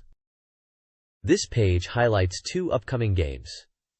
First up is Wangan Dead Heat plus Real Arrange, a racing game set on the famous Wangan Highway. This version boasts Real Arrange, an enhanced mode adding Real Grip for more realistic driving alongside the original drift-focused mode. A key feature is selecting a female navigator for your side seat, and the page playfully asks, who will ride in the side seat? 5 women are introduced as potential navigators: Matsuda China, Kyuchi Akira, Kawasaki Ai, Inoue Asami, and Nakamori Yuka. The reviewer seems charmed by this navigator concept, giving the game a 100% completion rating, and humorously stating that having a beautiful woman in the side seat is their dream. The second game featured is Taromaru, a psychic action game set in Edo-era Japan, where you play as a young ninja girl fighting evil spirits. It's mentioned to be published by Time Warner Interactive and developed by Pack-In Video. Gameplay emphasizes auto lock-on and defeating enemies by sending psychic blasts directly into them. The game features 2D characters on polygon backgrounds and supports 2-player mode. The reviewer notes it's 70% complete and highlights the game's visuals, diverse effects, and challenging gameplay, even mentioning a giant frog boss battle and tough regular enemies that demand constant attention. SEGA Saturn previews reveal 3 upcoming titles: Kaitu Saint Tail, an adventure game, 45% complete, starring Mamie Hanioka, features school subject-themed minigames and is aimed at fans. Rensa Koizuna, a 75% complete puzzle game from Signal Light, blends falling block gameplay with dating sim elements, offering customizable rules and a choice of 5 characters. Battle Athletes. Daiundukai Chapter 1 is a simulation game based on the anime, showcasing the voice cast from the show. It focuses on training and athletic events, incorporating puzzle elements like body bionics, mysterious little universe human body, and the minigame Zoom Up, promising a deep simulation experience. This page is showcasing the upcoming SEGA Saturn title, Sakura Wars.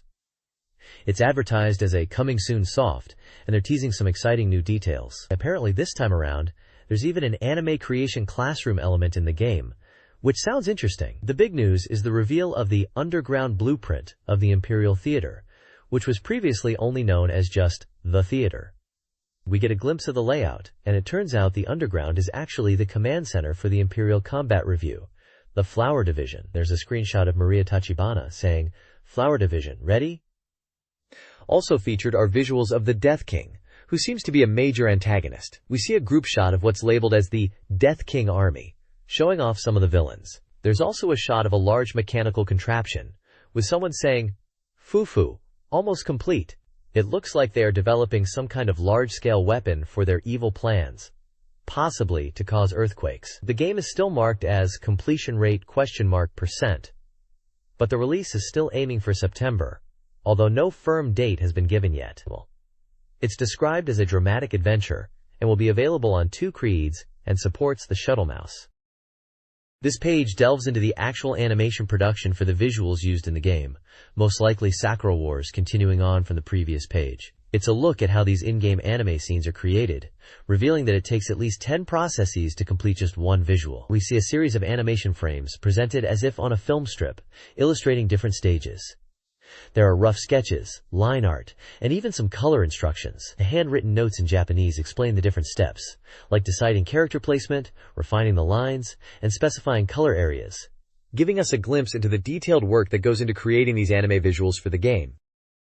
This page continues to explore the animation process behind game visuals, specifically focusing on digital coloring. It explains how anime production shifted from traditional cell painting to digital methods using computers, especially as computer processing power increased. This digital approach is now commonly used for games, TV shows, and video anime.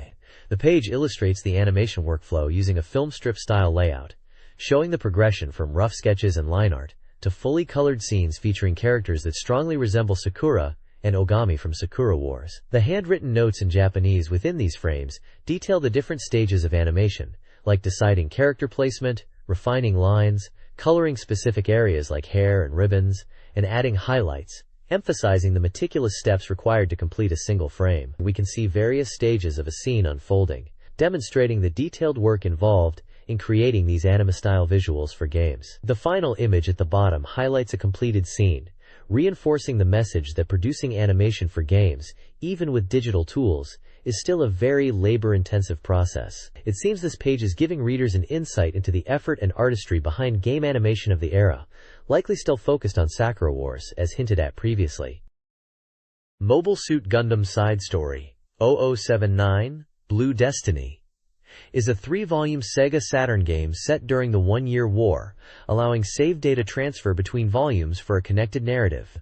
The game is a dramatic shooting title featuring a unique Gundam design by Kunio Okawara. Players follow Yukijima, a Mobile Suit Unit member, in UC-0079 after the Battle of Odessa. The game is single-player, and for all ages, with a release planned for September at 4,800 yen. Gameplay screenshots reveal cockpit views and Gundam combat against Zaku's, indicating an involved Gundam experience.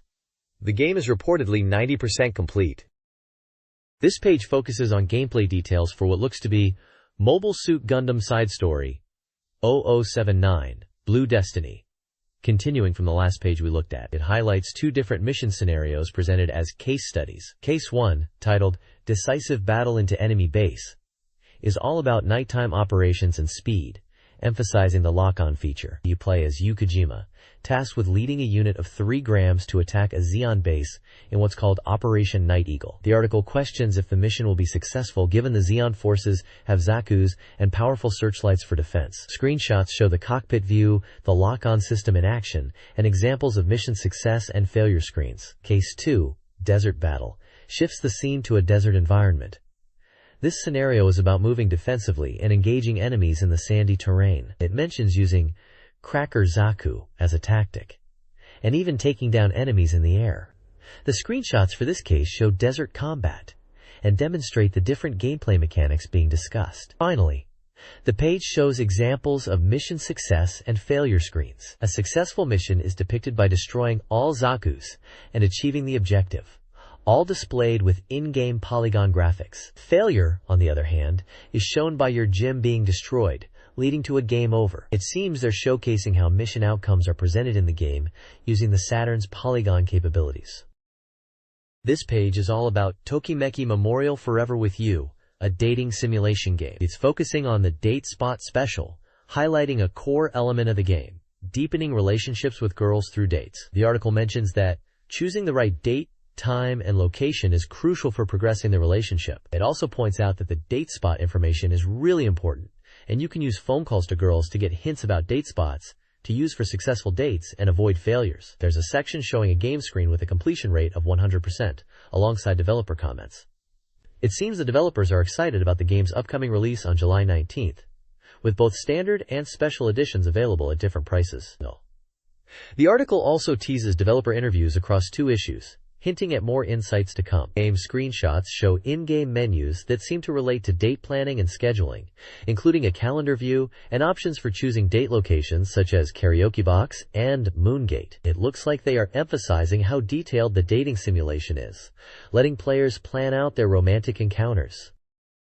This article explores various in-game date locations to enhance romantic interactions. Parks are good for casual chats and building familiarity, with Near Park, suitable for school acquaintances, and Sparkling Central Park, ideal for scenery. Exhibition vision spots like the concert hall and movie theater offer different approaches. The concert hall uses music as a connection point, while the movie theater leverages a cozy atmosphere, emphasizing genre selection based on the girl's taste. The stadium, introduced in '96, allows for sports-themed dates, such as baseball or pro wrestling, contingent on knowing the girl's preferred sport. Timing and seating arrangements are crucial for stadium dates, as schedules change monthly. The overall strategy is to strategically select a date location and cater to a girl's specific preferences to maximize romantic success. This guide presents museum-themed date locations. The Library, from April 95, is a quiet, intellectual spot for book lovers, featuring Kisaragi Mio and Kuno. The Art Museum, from September 95, offers a sophisticated artistic experience, perfect for girls with art interests, highlighted by Tomura's dialogue. The Planetarium, from December 96, sets a romantic mood with starry skies, recommended for deep conversations with Konhata Yuna. The Zoo, from April 95, is a classic choice, ideal for animal-loving girls, showcasing a koala mascot. The Botanical Garden, from June 96, provides a refreshing flower and greenery setting. Finally, the Aquarium, from December 95, offers a captivating sea creature experience, with Furushiki Yukari enjoying the dolphin show. The guide provides diverse date options, each with its own unique appeal. This guide focuses on date spots suitable for girls, mirroring popular locations in the game Tokimeki Memorial. Bowling alleys, a classic from 96, are eternally popular. Karaoke boxes, from 97, are perfect for girls who enjoy singing, suggesting the guide focus on her performance. Game centers, from 95, are ideal for both video game enthusiasts and those interested in prize games. Amusement parks, also from 95, offer thrilling roller coasters and bond-strengthening horror houses, with frequent special events. The manual emphasizes tailoring your choices to the girl's preferences. It advises listening to her hints, researching popular local spots, and paying close attention to her feelings during conversations, using in-game choices to gauge her personality for a successful date. This page is all about summer date spots, taking cues from the popular dating sim Tokimeki Memorial. It highlights classic date scenarios with girls during the summer holidays. First up is shopping, presenting it as a staple date activity in town. They mention there are 3 types of shops to visit: a clothing store, a general goods or accessory shop, and a junk store. It seems the choice of shop is almost predetermined in the game. Next is sea, focusing on the beach as a summer date location, perfect for swimming and enjoying the sun. They highlight the excitement of being at the beach together. Then comes pool, another summer favorite, with the focus being on seeing the girl in her swimsuit. Water slides are also mentioned as a fun activity at the pool. Finally, there's a section on club activities and summer training camps. It suggests that for those deeply involved in club activities, summer training camps are a must. It mentions cultural clubs, sports clubs, and athletic clubs, hinting at romantic and potentially dangerous events occurring during these camps, again drawing parallels to the Tokimeki Memorial experience. The page really emphasizes the thrilling and exciting aspects of these summer date scenarios within the game, showcasing screenshots that look like they're straight from Tokimeki Memorial itself, depicting various date scenes and character interactions. This page carries on with the date spot theme, moving from summer to winter locations inspired by Tokimeki Memorial. First, we have the Shrine, described as a summer spot perfect for August 1st.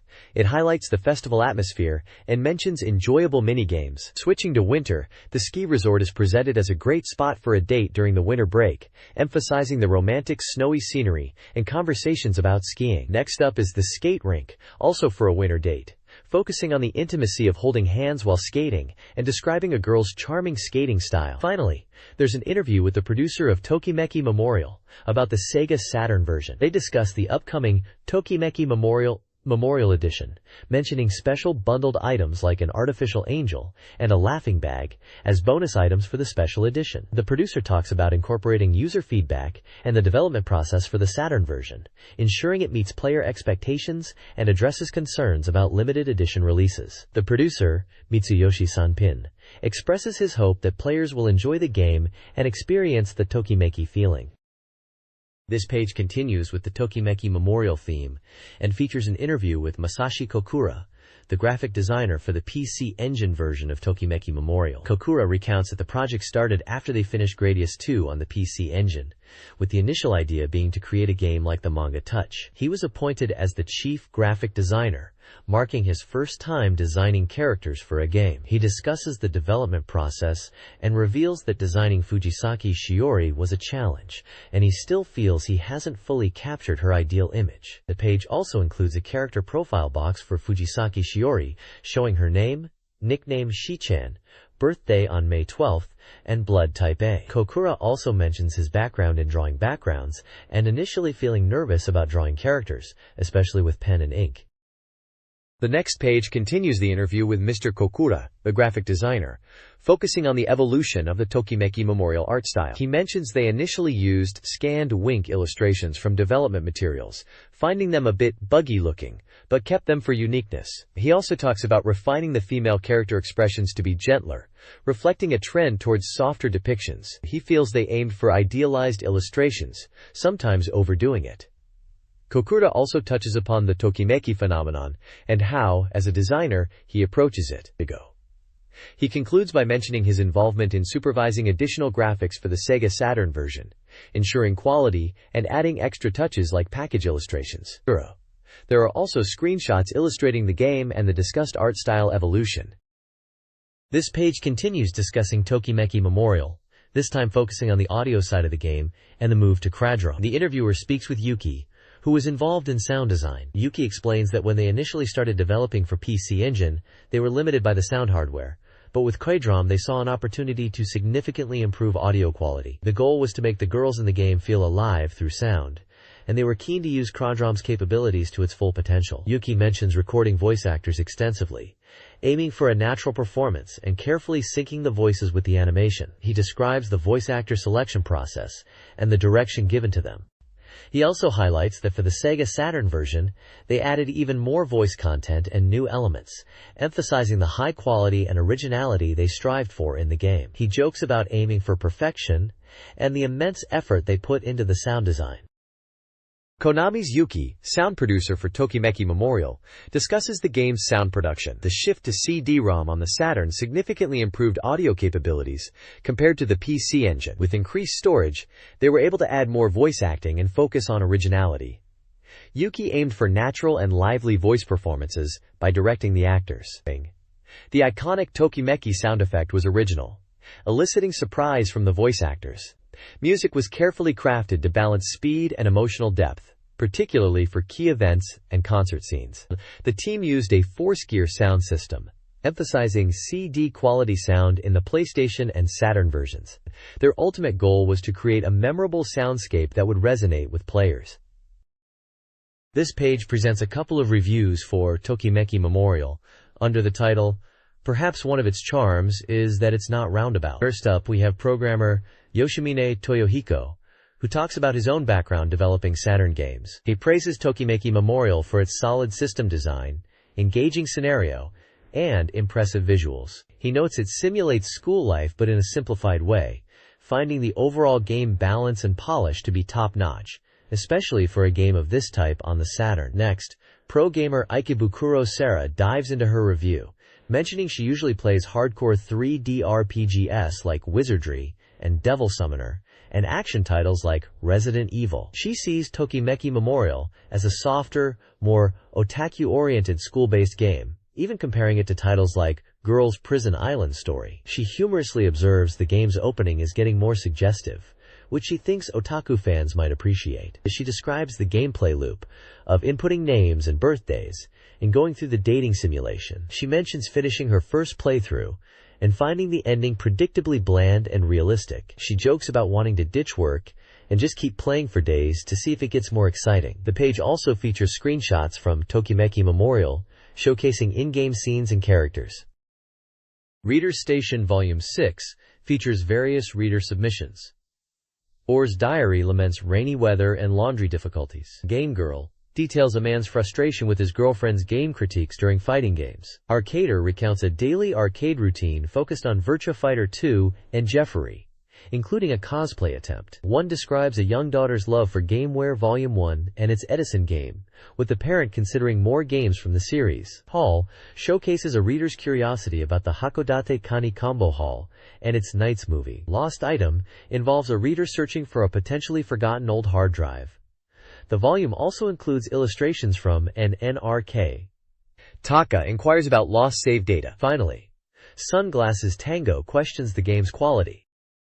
This page from the Rs Station section is titled Rs Free Talk and covers reader opinions and experiences. First up is a reader who humorously admits to being captivated by Waka Nakun and decided to buy a SEGA Saturn after enjoying the magazine. They're looking forward to playing Nights into Dreams and Wipeout. Next, a reader discusses Daytona USA Remix, impressed with the new software schedule and excited about the remix version. They enjoyed VF Series, Sega Rally, and arcade ports on Saturn, and wonder if X-Band will be compatible. In the consumer and arcade games section, a reader contrasts arcade and home games, noting the 100 yen cost for arcade games. They critique the pricing of consumer games, suggesting they are too expensive for the quality, particularly Sega's software, and advocate for software quality to match or exceed arcade titles and compete with the Famicom NES in quality. Game program once again discusses TV game shows. The reader finds current shows uninteresting and criticizes the lack of quality, suggesting that sponsors should aim for better shows that acknowledge challenging games and give proper recognition to the medium of TV games. Finally, Rs Gallery showcases reader-submitted illustrations, seeking artwork that conveys game, love, and passion. It mentions that illustration submissions are high compared to other corners, and emphasizes the desire for art that expresses the reader's feelings and passion for games. This page is from the Rs Station section, and it's focusing on readers' opinions about input devices. The first reader, a 16-year-old, vents about the SEGA Saturn controller's DPAD, saying diagonals are hard to input and buttons break easily. They've had to take apart controllers for repairs and are frustrated with the quality, especially compared to cheaper, Chinese-made alternatives. Next, a 21-year-old reader finds the standard Saturn pad uncomfortable to hold, mentioning the old Famicom controllers for comparison. They ponder the idea of multi-controllers and are hoping for wireless options in the future, mentioning the Fighter Stick X and its price, also referencing someone finding a cheaper stick elsewhere. Lastly, a 19-year-old reader is also keen on wireless controllers, especially for RPGs and fighting games, as switching between wireless pads and joysticks can be a hassle. They express a desire for wireless joysticks and highlight the convenience of wireless pads. The next theme for reader submissions is announced as Networks, asking for opinions on what people expect from SEGA Saturn online services, network speed, and desired features. Rs Gallery features fan art submissions, including artwork from Karieya in Tokyo, Shun also from Tokyo, Fushikizaki from Gunma, Komura from Tokyo, Torimaru from Hyogo, Kaboneko from Tokyo, Suzunaru from Aichi, and Dejuno from Saitama. The artwork shown includes character illustrations and mech designs. This issue of RS Station features a new RS Gallery for fan art. The Vipers section highlights Cyber Troopers Virtualon on Sega Saturn, discussed by a fan from Shizuoka. A humorous 4-panel comic from Okayama depicts X-Band-related mishaps. Kodawari no Ippon showcases Thunder Force Love, with a reader from Osaka praising its graphics and gameplay, even dedicating a year and a half to Thunder Force 2i. Mudage Banzai explores useless games, including a mahjong concept with massive animation from Gifu, other game ideas from Miyagi focusing on the backside of games, and praise for Dragon Force from Tokyo. The RS Gallery itself displays diverse fan art from several artists across Japan. This webpage features a diverse range of content. Virtua da Yo Zenin Shugo highlights the Virtua game series, discussing polygon graphics, sound, and even a ramen-themed mode. Contributors from across Japan share their thoughts. Wakage Tuj no Wandari focuses on game requests, featuring XEXEX, and discussing Super Famicom music tools. The page also covers saving game data and the Sega Saturn. Worst Station includes Gals Area, where a 15-year-old high school girl from Saitama seeks advice about simulation games and boys, with a response provided. An information section announces a fireworks festival and a call for postcard submissions. The page includes various sections like Rose Diary, Rose Free Talk, and others. Reader illustrations are featured at the bottom, with acknowledgments to contributors from various prefectures, including Wise Hazel and Money no Shinigami. This page talks about Sega revamping their store displays, and it seems like the focus is on the game Nights into Dreams. The article features an interview with someone from Sega's CSR promotion department, discussing how they are making store displays more appealing and engaging for customers. They are aiming for a flying picture book kind of feel to draw people in, especially children, and create a more interactive experience in stores. It mentions that the Nights-themed displays will use unique pop displays and materials to stand out. The article also touches on Sega's broader strategy of providing information through various channels. Then there's a section about latest Sega information, and it highlights a few services. There's the Sega Joy telephone, a phone service for news, and the Sega Fax Club, a fax service for news updates. They also mention SEGA Video Magazine, a VHS tape with promotional videos and game footage. Flash SEGA Saturn is also featured, which appears to be a room cartridge release containing game demos and trailers. Finally, it mentions that Sega's PC network services are popular and lists various online services like Nifty, PeaceFan, People, Copernicus, and ASC2Net. Games mentioned indirectly or as examples in the context of store displays and future plans are Nights into Dreams, Virtua Fighter 2, Daytona USA, Sonic Adventure, Sakura Wars, Panzer Dragoon, and Fighting Vipers. They're talking about a wide range of titles to keep players engaged in stores and through their information services. Sega's Sonic Stadium Q and a From Sega Press discusses their online efforts, including daily homepage updates and improvements for slower modem users. They announced X-Band, a new entertainment section. Regarding games, Sega addressed the delayed Virtua Fighter 2 communication battle and considered the SS floppy disk drive. A new game called Lulu, described as a one-click book, was teased, alongside potential sequels to Space Harrier and Afterburner. They confirmed Misato Watanabe sings the Sonic team song for Nights into Dreams. The Sega Public Relations daily log follows, with staff sharing experiences. Take Chan's speech, Amekumo-kun using fan mail for decision-making, citing games like Challenge the Dragon King, Honey Hanakan's arcade fun, and Gamer Miki's busy schedule. A Nights into Dreams t-shirt giveaway for American readers is also advertised. This page is all about the new white Sega Saturn model, and dives into what makes it tick, specifically the SEGA 2 processor. It's part 2 of an emergency project, looking inside this new, cheaper, 20,000 yen Saturn. The article questions if polygon processing power truly determines a console's greatness. It seems like Sega is focusing on cost reduction with this new Saturn, making parts cheaper, while still aiming to maintain or even improve performance. They're using 2 SEGA 2 processors and a DSP chip, which is a big deal because it handles geometry calculations and polygon rendering. The reviewer notes that while polygons were a hot topic, Sega might be emphasizing other graphical strengths beyond just polygon pushing, hinting at BG method, which could refer to background graphics and effects. They are also talking about how they've integrated more components into fewer chips in this new model, like combining the SH2, SIDROM control, and bus interface onto fewer pieces of silicon, making things more efficient and cheaper to produce. The article even touches on how Sega is aiming for better quality images, possibly even rivaling PlayStation and 64 in certain areas, despite polygon limitations. They mention games like Nights into Dreams as a benchmark for visual quality, and are looking forward to more impressive software on the Saturn, especially large-scale 2D games. Overall, it sounds like Sega is trying to make a more affordable Saturn without sacrificing the gaming experience, focusing on clever hardware design and software development. This page compares the hardware of the Sega Saturn, PlayStation, and Nintendo 64, detailing each console's components. The Saturn, with 20 chips, utilizes dual SEGA 2 CPUs, 2 video display processors, and a sound CPU SCSP, along with various RAM types. The PlayStation has 11 chips, while the Nintendo 64 has only 4.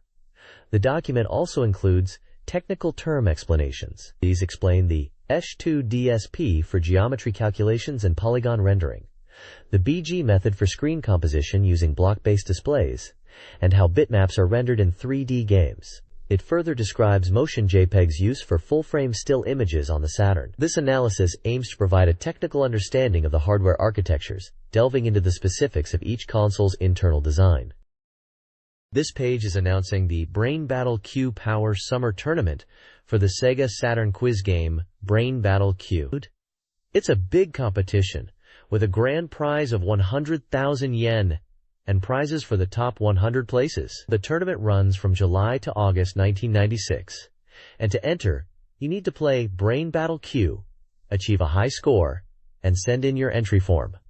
We also get the results of the Quiz National Championship May tournament. The overall winner was Goto Kaoru from Fukushima, praised for achieving the top score among all entrants. The runner-up was Fukuda Yohei from Tokyo, followed by Yaki Haremi from Osaka in third place. The winners from 4th to 6th place are also listed as Kaneyama Akio, Kawamoto Osamu, and Yamamoto Ryu. There are more winners down to 10th place, and lucky prize winners mentioned too. Brain Battle Q itself is highlighted as a Sega Saturn quiz game, currently on sale for 4,800 yen. It seems to be a popular title with a strong competitive scene. The advert encourages everyone to take on the challenge for the 100,000 yen prize. This page is an advert for Creative View, a store specializing in Sega Saturn goods and games. They boast year-round operation with extended business hours and fax ordering. The advert highlights pre-order information for upcoming games in July and August. Games like Knights, Decathlete, Lunar, Silver Star Story, Sega Ages Space Harrier, Tokimeki Memorial DX, Saturn Bomberman, Rayman, and Policenauts are listed with release dates and prices. There's also information about pre-order bonuses and prices for games like Virtua Fighter Kids, Doomsday If, and Street Fighter Alpha 2. The page also details a special membership offer with a 5% discount on all items and free delivery for purchases over 10,000 yen. A vast list of Sega Saturn games are advertised for sale, including titles from genres like action, RPG, and strategy, alongside various hardware and parts like controllers, memory cards, and cables. Merchandise like t-shirts, CD cases, and watches featuring Sonic the Hedgehog and Virtua Fighter are also available. The advert utilizes screenshots of games such as Virtua Fighter Kids, Street Fighter, Alpha 2, and Lunar to showcase the visual appeal of the Sega Saturn. This page appears to be a continuation of the Creative View advert, and it's essentially a detailed price list for various Sega Saturn and Mega Drive games, along with hardware and accessories. It's broadly categorized into Sega Saturn software, Mega Drive software, and peripherals. For Sega Saturn games, they have a Saturn New Software section, highlighting recently released or upcoming titles like, presumably an action game, Daedalus, Grandia, and Tokimeki Memorial. There's also a large list of other Saturn titles, spanning different genres from action to RPGs and simulations, all with their prices. Moving on to Mega Drive, Genesis, software, there's a similar extensive list covering various genres and titles, showing the store caters to retro gamers as well. Finally, there's a section for peripherals and accessories, encompassing controllers, cables, memory cards, and even audiovisual equipment like video capture cards and RF modulators. They also list Game Gear, GG-related items, and MD peripherals. It's a comprehensive catalog for Sega gamers looking for both software and hardware. This page is an advertisement for the puzzle game Zoop, which is being released on both Sega Saturn and PlayStation. The tagline emphasizes its addictiveness, saying, "Again? 100 million total addiction!" It's described as a puzzle game where you are attacking from all directions, suggesting a fast-paced, possibly chaotic puzzle experience. The advert highlights it as a new appearance of the Zuru Zuru puzzle type, implying a unique or sliding puzzle mechanic. Screenshots of the game are shown, and it's announced as coming soon, with the MediaQuest logo at the bottom, indicating they are the publisher. This page showcases the upcoming Sega Saturn title, D from Warp, billed as an interactive movie. It's presented very stylishly, with the game's title, D, in big, bold yellow dots, and the Warp logo prominently displayed. You can see glimpses of the game through screenshots featuring a blonde female character who seems to be the main focus. The text emphasizes that it's an interactive movie, which was a popular buzzword back then for games with cinematic storytelling and branching paths. It's clearly being highlighted as a big release for the Sega Saturn, emphasizing the 4-Klydrom format, hinting at a substantial and immersive experience. The page also includes a price point, advertising it for 6,800 yen, not including tax, which gives you an idea of its premium status. Overall, it's building hype for D as a unique and cinematic game experience on the Saturn. This page is dedicated to Enemy Zero, another upcoming title for the Sega Saturn from Warp, the same creators as D. Building on the interactive movie concept, Enemy Zero is described as becoming even more movie-oriented, featuring Laura as an actress within the game. The main setting of the game is space, and it's hinted that despite the cinematic approach, it will still have elements of amusement and gameplay. One of the conceptual subjects of the work is highlighted as digital actors and multimedia, suggesting a focus on advanced visual presentation and interactive storytelling for the time. The page announces that Enemy Zero is coming in fall 1996 for the Sega Saturn. It seems to be positioned as another high-profile release, following in the footsteps of D, and further pushing the boundaries of interactive cinematic experiences on the Saturn. This page showcases an advertisement for the Cybertroopers Virtual-On Operating Manual, published by SoftBank Books and priced at 1,500 yen. It highlights this manual as essential reading for fans of the game. Alongside this main feature, the page also promotes a range of perfect guides and super guides for various popular games. These include guides for Sengoku Blade, known internationally as Tengai, Ascension, Rail 2, which is Panzer Dragoon Zwei in the West, Fire Emblem, Moondreams, Phantom Toriko, Namco Museum Volume 3, Duse If, which could be translated as What If, Overblood, and even Super Mario 64, showing the range of systems and games covered by these guides. The large pixelated text on the right side seems to be a catchy phrase, maybe emphasizing the fun or arcade spirit connected to these games. The next page is showcasing ISC Station DS Volume 11, which is advertised as a compilation of Compile's original games to celebrate the end of the MS-DOS era. This volume is currently on sale and is packed with these original games. The next volume, Volume 12, will be for Windows 95 and is scheduled for release in early September. There are screenshots from various games featured in this compilation. One game looks like a puzzle game with cute characters, likely a Puyo Puyo style game as it's labeled Woo, which means Puzzle Puyo. Another screenshot shows a game called, quote, possibly Merpool, which seems to be a maze or adventure game. Quote, or Tanuki Kids, appears to be a platformer with a cartoonish style, or Jump Hero, looks like an action platformer. Finally, or Fire Live, seems to be a card-based battle game. The page really emphasizes the variety of original games included in this MS-DOS compilation from Compile.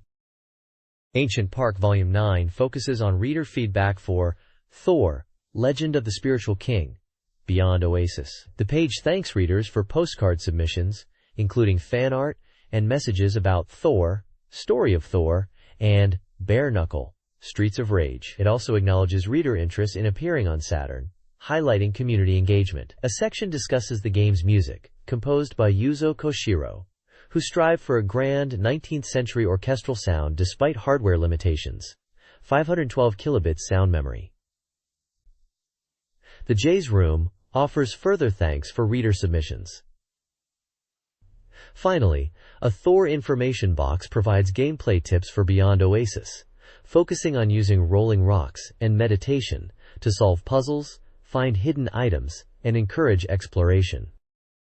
This Virtua Fighter section from Volume 19 features a game developer reflecting on his busy life. He enjoys his programming work on 3D polygons for Saturn games, finding it rewarding. He also directs and delegates tasks. His work includes setting up networks, dealing with printer issues, and writing articles. He balances his career with family life, cherishing time with his child. The article highlights the PK.G Summer Fight Series event, with a focus on the delicious Hiroshima okonomiyaki. Finally, this week's Yutaka-kun shows the developer's child growing up quickly, now standing and enjoying toys, with plans for a Disneyland trip. This page previews SNK news for 96. Centered around King of Fighters 96, highlighting new characters and team compositions. The game introduces new faces, including a main public relations character and a red-haired girl. The Yagami team and Women Fighters team are specifically mentioned. The page also details the Neo Geo World event featuring King of Fighters 96, inviting public participation. A brand new character, Hayate no Suzuoto, Sound of the Wind's Bell, is introduced, tied to the Flower Moon chapter. Fan content is showcased in the popular Anatahe section, with fan art of characters like Galford and Kyo Kusanagi. Additionally, A Neo Geo CD soundtrack release is advertised. Finally, an Ohagaki Big Recruitment section calls for reader submissions like fan art, offering prizes such as a King of Fighters pin badge and providing the submission address. This Capcom page, titled, "Hello, Capcom at Umori Big Recruitment," heavily promotes various Capcom-related content. It strongly advocates for a SEGA Saturn port of Dungeons & Dragons Shadow over Mystara, highlighting its action RPG gameplay. Fan feedback on D&D games is featured, emphasizing the desire for more. The page also showcases fan-submitted illustrations and comments about various Capcom characters and games. Additionally, it announces the release of the Street Fighter '02 original soundtrack CD, a must-have for fans. A postcard submission campaign offers prizes like Capcom goods for fans who send in postcards to a Tokyo address. The Sega Saturn licensee space features updates from various game companies. Acclaim Japan promotes their upcoming scary game, Alien Trilogy, releasing August 30th. Compile hints at summer events and new projects to be revealed by year-end. Sunsoft promotes a radio program and summer event. General Entertainment seeks feedback on GameWare Volume 2. NEC Interchannel features a student reflecting on advertising and expressing homesickness. Entertainment Computer shares a playful story about a dragon. Japan Creates announces Taro Maru with an autumn release, and also highlights late-night karaoke with a love song theme. Game developers are making announcements across multiple platforms. Bandai teases a CD-ROM game with potential character customization. Pioneer LDC reveals Mysterious World El Hazard for Saturn, with special release materials. Bing hints at a project with a moving image. Micronet is working on vehicle modifications for Pocket TZR, a potential racing game. Messiah hints at Langrisser 2i, incorporating occult themes and hot curry. Packet Video hints at collaboration with a manga artist. Big Tokai promotes Playboy Karaoke for Saturn, with private booths and a large song library. Pony Canyon shares a lighthearted anecdote about picture drawing. Microcabin is focused on Rig Saga 2 with a summer release goal. SoftBank announces their office relocation. This page is a Sega Saturn software databank spanning from late 1994 to mid-1996. It's essentially a giant list of Sega Saturn games released during that period, categorized by their release month. You've got titles like Virtua Fighter, Myst, and Wanchai Connection kicking things off in November 1994. The data includes the game titles, release dates, prices, genres like Act for Action, AdV for Adventure, RPG for role-playing, and reviewer scores out of 10. It even notes the type of controller recommended, like mouse, handle, or tap. Scrolling down, you see games released through 1995 and into 1996, covering a huge range of genres, from puzzle games like Baku Baku Animal to action titles like Gotha and racing games. There are some interesting titles like Pebble Beach Golf Links, and some Japanese-specific titles we might not know internationally. You can see the reviewer scores fluctuate quite a bit, giving you an idea of which games were considered top tier. The page is really dense with data, just packed full of game releases and their details, month by month, giving you a snapshot of the Sega Saturn software library as it expanded rapidly during those years. It's a treasure trove of information for any Saturn enthusiast wanting to track down releases and see what was scoring well with reviewers back in the day. This page continues the Sega Saturn software databank, listing games released in February and March 1996. It's largely a data table format, detailing game titles, release dates, genres, pricing, and reviewer scores. Notable titles in February include games across various genres, like action, adventure, and simulation. March's listings continue in the same vein, showcasing a broad spectrum of Saturn software releases. You'll see familiar genres like action, puzzle, and role-playing games prevalent throughout these listings. The page is densely packed with information, primarily focused on presenting a comprehensive catalog of games released during these 2 months, and maintains the structured databank style of the previous page. If you are looking for release dates, genres, and prices of Sega Saturn games from this period, this page is a good reference. This page continues the new software schedule for the Sega Saturn, detailing releases from July to October and beyond. July seems to have a focus on peripherals and utility software, alongside games like Decathlete, Wipeout, and Puzzle Bobble 2X. There's also a range of simulation and collection titles. August introduces more games, including Big Hurt Baseball, World Heroes Perfect, and Albert Odyssey Gaiden. September looks packed with releases such as Landstalker, The Treasures of King Noble, Eternal Melody, Thunder Force Gold Pack 1 and 2, Sakura Wars, and Steel Empire. October features Winning Post 2 Program 96, Detective Jinguji Saburo, SEGA Ages Outrun, and Batsugun. Finally, the unreleased section lists a large number of anticipated titles without set dates, including Mystic Arc, Fighting Vipers, Alien Trilogy, Dark Savior, Tetris Plus, Magical Drop 2, Destruction Derby, and Sakura Wars. This schedule gives a good overview of the diverse software coming to the Sega Saturn in the latter half of 1996. With a mix of genres from sports and puzzle games to RPGs and shooters, the Sega Saturn's future is looking bright with a packed software schedule. Titles releasing soon include action games like Tri-Rush Deppy and classic revivals like Sega Ages Outrun. RPGs dominate the autumn releases with Landstalker, Lunar, and Albert Odyssey. 1996 and beyond promises Street Racer Deluxe, Rayman 2, and Galaxy Fight. Unreleased games offer exciting prospects: Sonic, The Fighters, and King of Fighters. 96 for fighting fans, Daytona USA CCE Netlink Edition, and Virtua Cop 2 for racers, and Phantasy Star 2 for RPG enthusiasts. Other notable unreleased titles include Darius Gaiden, Marvel Superheroes, and Mega Man X4. The editorial highlights the Saturn's shift toward RPGs, potentially becoming an RPG machine, and the trend towards mature adventure games. The reviewer is enthusiastic about the diverse and abundant software lineup. This document details a Sega Saturn Magazine reader feedback section, including a questionnaire. Readers were prompted to provide demographic information like gender, age, and Saturn software ownership. The magazine sought feedback on the current issue's articles, including reader interest and satisfaction with the Sega multi-controller. The magazine featured several helpful lists. The hard list detailed various Saturn hardware, including different models and peripherals.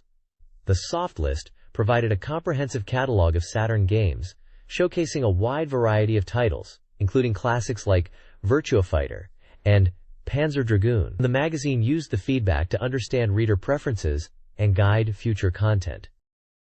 This page is all about the upcoming Sega Saturn release of Space Harrier, proclaiming it to be a perfect port, and even bringing back the trial time from the arcade. It looks like a preview article showcasing the different stages of the game, with screenshots from Stage 5, Stage 6, Stage 7, Stage 8, and Stage 9. Stage 5 is set in Fantasyland with the dragon Uriah, focusing on destroying ground targets.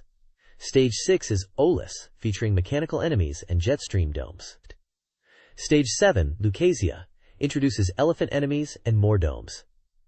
Stage 8, Ida, has rock enemies called Ada, and later features blue domes attacking from the screen's sides. Finally, Stage 9 is Revi, a fast-paced stage with invincible space battleship, Pinsbean enemies. There's a section dedicated to Space Harrier Basic Knowledge, advising players to move the stick in circles to avoid missing enemies and obstacles, especially in later stages. The article mentions the game is at 100% completion and is scheduled for release on July 19th as a shooting game, supporting both Mission Stick and Sega Multi-Controller. The developers are aiming to reflect user feedback in their games, encouraging readers to send in postcards with their opinions and requests for future titles.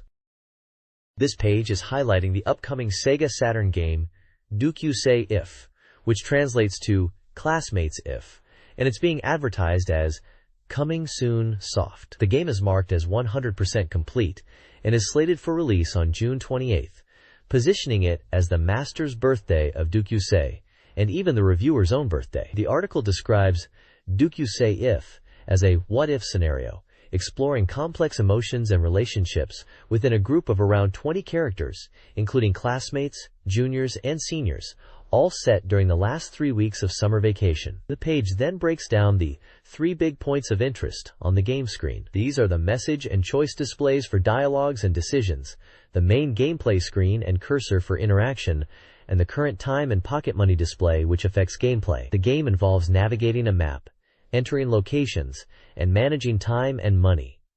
You interact with the game world by clicking icons, leading to conversations and events. The passage of time and spending money are key elements, especially when dining out or using transportation. This page focuses on introducing the main characters from the upcoming game, Dukyusei If. It's titled, Characters Surrounding Takuro Part 1, Sakigaoka Academy Classmates and Two Beloved Teachers. First up is Sakuragi Mai, who is described as the heroine of Sakigaoka Academy. She's 18, blood type A, and her measurements are B81, W56, H84. She's in the swimming club, comes from a good family, is well-mannered, academically gifted, beautiful and popular at school. Her voice actress is Mariko Kuda. Next we have Aihara Ken, described as the cool rival. He is the typical rich and spoiled type, and is Takuro's rival for Mai's affections. His voice actor is Toru Furutani. Then there's Aida Taro, introduced as top of the class but he is academically brilliant but emotionally unstable and calls Takuro Mataru. His voice actor is Shigeru Chiba. Finally, we meet Sakagami Kazuya, who is Takuro's good best friend. He's a classmate who is close to Rika, suggesting a romantic relationship beyond friendship, and his voice actor is Toshio Furukawa. Throughout the page, there are game screenshots showing conversations and scenes featuring these characters, giving a glimpse into the interactions within Dukyusei If. The page serves to introduce the key players in the game's story and their basic personalities. This page introduces 4 new female characters for upcoming games. First is Sakuragi Kyoko, a 16-year-old tennis club member known for her outgoing and inquisitive nature. Next is Kurokawa Satomi, an 18-year-old waitress and classmate, described as frank but caring. Then, there's Nishina Kurumi, an 18-year-old who acts immature and views the protagonist as a confidant. Finally, Tanaka Misa, an 18-year-old track and field athlete, is portrayed as a bright and cheerful tomboy. The page suggests these characters may appear in Dukyusei If and other future titles. This page from SEGA Saturn Press Magazine introduces 4 more female characters for upcoming games. First up is Suzuki Miho, an 18-year-old, blood type A, who is described as quiet but not childish. She's a third-year student in the broadcasting club and enjoys watering flowers at the school flower bed during summer. Next is Takano Midori, also 18, blood type AB, portrayed with a quiet demeanor and hidden thoughts. She is also in the broadcasting club, but in a different class, often seen alone at school during summer vacation. Then we have Serizawa Yoshiko, a 25-year-old, blood type O, the homeroom teacher who is described as strict and honest, and also in charge of the broadcasting club. Lastly, there is Saito Mako, a 23-year-old, blood type O, who is the school doctor and runs a pharmacy. She's described as beautiful, kind, and popular, especially with male students, and a reliable confidant for female students. It seems these characters, similar to the previous page, are likely for a school-themed dating sim or visual novel type of game coming to the SEGA Saturn. This page introduces 4 new characters residing in Sakimachi and Yabukicho, all connected to a person named Takuro. Masaki Natsuko, a 21-year-old aspiring shop owner, works at a boutique. Naruse Kaori, a stylish 20-year-old, works at a Yabukicho bar and enjoys nightlife. Hori Masumi, a 21-year-old traffic cop, is a childhood friend of Takuro. Finally, Shingyoji Reiko, a 25-year-old housewife, lives in a mansion in Yabukicho and appears lonely due to her husband's frequent absences. The descriptions suggest the characters' personalities and hint at potential storylines reminiscent of a dating sim or visual novel, building on the setting and the recurring character Takuro, suggesting a deeper exploration of the game's world. This text introduces 4 women residing in Sakimachi. Yayoi Kusanagi, a 20-year-old nurse, is known for her kindness. Chiharu Sakuma, a 19-year-old, enjoys cooking and is figuring out her next career move. Ayako Saito, also 20, works at a confectionery store after leaving her sister's pharmacy, and seems stressed despite her popularity. Hiromi Tamachi, another 20-year-old office worker, is dealing with workplace romances and dating a colleague, Takuro, in secret. The title, Year of Wonderful Mature Women, hints these characters are part of a romance-focused game or setting. This page is all about Albert Odyssey, Legend of Eldine.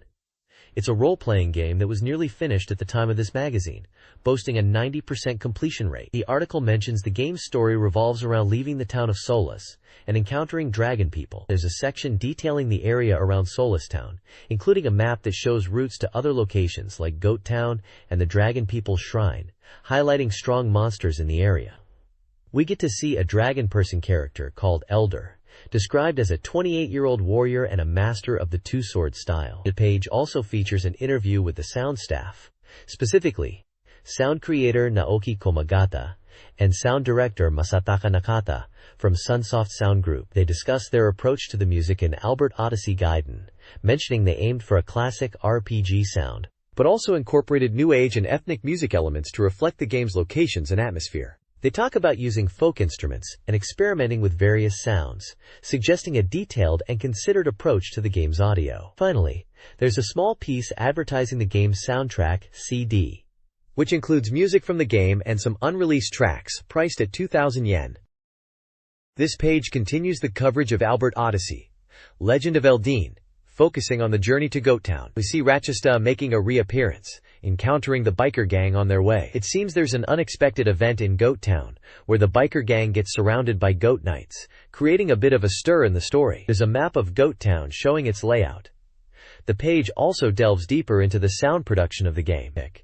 It compares the sound capabilities of the Saturn to the Super Famicom, noting the Saturn's advancements with 8 sound polyphony and 32 sounds for CD playback, highlighting how CD audio allows for richer and more expressive music. It sounds like the development team is really pushing the Saturn's audio capabilities to create an immersive soundscape for Albert Odyssey. They mention the use of samples and how they are trying to maximize the sound quality within memory limitations. This page continues the coverage of Albert Odyssey, Legend of Elden, and this time it's all about the fight to liberate Goat Town. It sounds like our hero guy is still dealing with the biker gang, but now they are also facing off against the Goat Knights who have surrounded Goat Town. The story seems to be heating up with this conflict.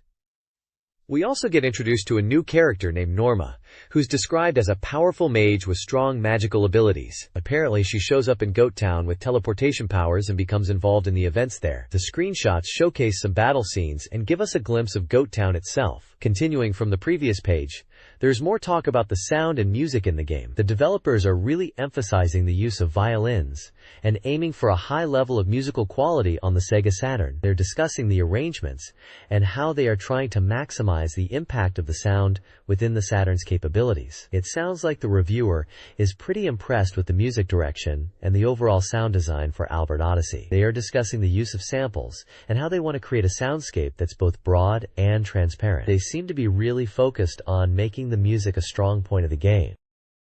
This page continues our look into Albert Odyssey, Legend of Elden, and dives deeper into the unfolding story. We're still in the thick of the Goat Town arc, as the battle against the biker gang intensifies, and now they're surrounded by goat knights. It seems like the hero, Guy, is really up against it. We're introduced to a new character called Estan, described as a wise old priest from Carmarat who is somehow connected to the biker gang and holds a key item called Fati. Speaking of Fati, it seems to be a powerful ability or character that can be activated in times of crisis, especially when facing Balan. There's also a fun little comic strip featuring Himitsu and Bob having a humorous exchange about Himitsu's gender, adding a lighthearted touch to the page.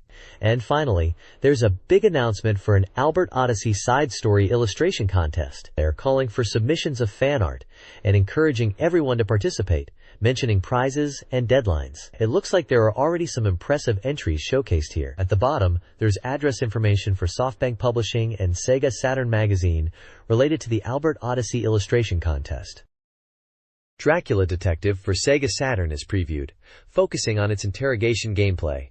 The game, with 3D CG graphics, is a sequel to Time Detective DD. Players investigate the disappearance of Colt Raval aboard the Zeppelin Laurilago in 1939 Neo-Metropolis. Lenny Ravale, Colt's daughter, seeks a time detective's help. The investigation centers on interrogating characters in the Laurilago, described as a secret room in the sky. Key characters include Matteo Velasconi, Maria Helsing, related to Colt, Kugami Shumito, a journalist, and Rihalt Shutraser, likely a suspect. Players will listen closely to the ship's sounds and character voices during interrogation. A map indicates the Zeppelin's 3-day route, which includes Germany and surrounding countries. This page continues the preview of Dracula Detective for SEGA Saturn, focusing on new gameplay elements. It seems after receiving contact from Lenny Ravale, there's been some kind of incident at the landing site. The page introduces the Seeker, which is a small surveillance robot used to gather information, kind of like a mobile security camera. You'll need to acquire various items during your investigation, and it highlights that items like tomatoes and drinks found in places like the lounge and lobby can be used as power sources for Raymond, the protagonist. To get more detailed information, you'll need to interrogate people in different parts of the ship. The preview spotlights Shumito Kugami, the journalist, Maria Helsing, and Velasconi Matteo as key characters you'll be interacting with to uncover the truth. It emphasizes the importance of gathering clues and speaking to passengers to progress the investigation. This page continues the preview of Dracula Detective and poses the question of where exactly this ship is heading, since an ocean is visible when it shouldn't be. It mentions that Schutolasser provided the funds for this ship and highlights the unusual events witnessed by Maria in her room. The text touches upon cult technology, Schutolasser's funds, and the captain's maneuvering skills as the three key elements at play. It also introduces Raidenzu in relation to the mystery. The page then focuses on Elvin's room, where you can obtain the passenger list. It mentions that Schutolasser is the real owner, despite being an invited guest, and that he's a mysterious cult figure. Acquiring the passenger list seems crucial for progressing the investigation. The page also introduces a mystery item, the inner box seal. This item is found in a certain location and can be used by pressing the X button, suggesting it is a key item that likely requires the use of the hint function to solve a puzzle. Finally, the page showcases several passenger profiles obtained from the passenger list. These profiles include details like names, ages, birthplaces, and short descriptions, offering more information on the characters you'll encounter during your investigation on the ship. This page continues the Dracula Detective preview, and it seems the focus is shifting to the mysterious recruit doctor. The text questions if he is the key figure in the unfolding events, and to meet him, you need to navigate the Yanwei ship. It re-emphasizes Schutolasser's involvement as the financier, and the need to get closer to the Yanwei captain. Moving on. There's a dramatic development. Rihanni has suddenly disappeared. The text describes searching for her, going to the captain's room and room number 1, where Rini was supposed to be. It appears Rini was taken away against her will, and there are dialogues suggesting someone forcibly took her. The page then introduces a letter from the culprit. This letter reveals that the Arctic Sea's heavy gravity abnormality is a key element, and mentions a character called Thunderbolt King, who possesses space-time detective abilities. The culprit states they want to borrow this ability and are searching for Cult Doctor, requesting help in finding him. The page ends by asking, who took her away? Highlighting the central mystery surrounding Rini's disappearance and the overall narrative of Dracula Detective. This page is showcasing the upcoming SEGA Saturn game, Dark Savior.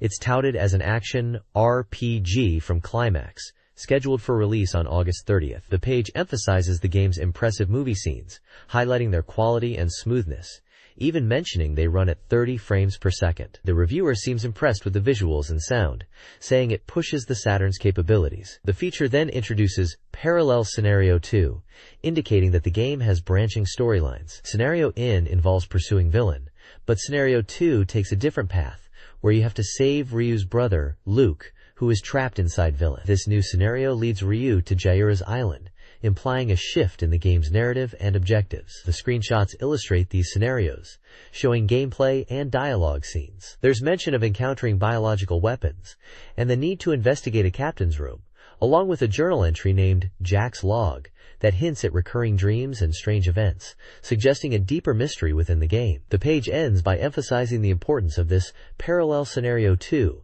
and its impact on the overall story of Dark Savior.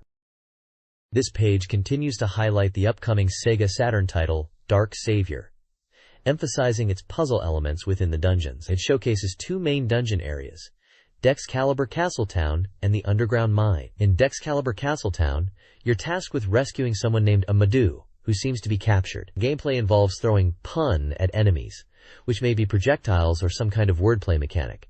There are also switch puzzles that need solving to progress. Moving to the underground mine, the dungeons are multi-layered.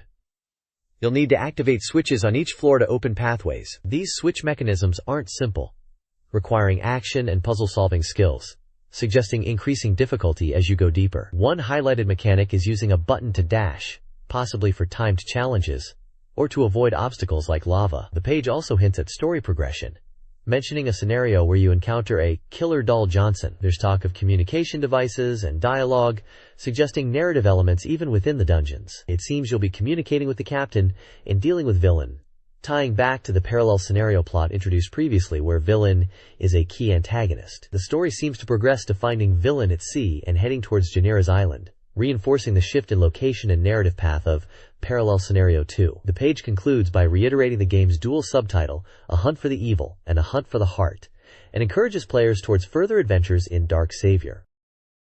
This page highlights Decathlete for the SEGA Saturn, focusing on tips and tricks for two specific events: the javelin throw and the 1500-meter race. For the javelin throw, the article emphasizes technique over brute force, advising players to prioritize the angle of the throw rather than just power. It suggests that aiming for an angle close to 45 degrees, even with less power, can result in longer distances, potentially reaching around 70 meters and breaking records. Moving on to the 1500-meter race, the advice is to maintain a consistent pace throughout the race. It suggests starting with a dash to reach top speed quickly, and then focusing on maintaining a steady rhythm. The strategy is to conserve stamina and unleash a final sprint towards the end, allowing for world record attempts. The page also includes two sections titled Pad Rival Strategy, discussing controller grips for improved gameplay. The first section recommends a basic grip with the left hand on the directional pad and the right hand on the buttons,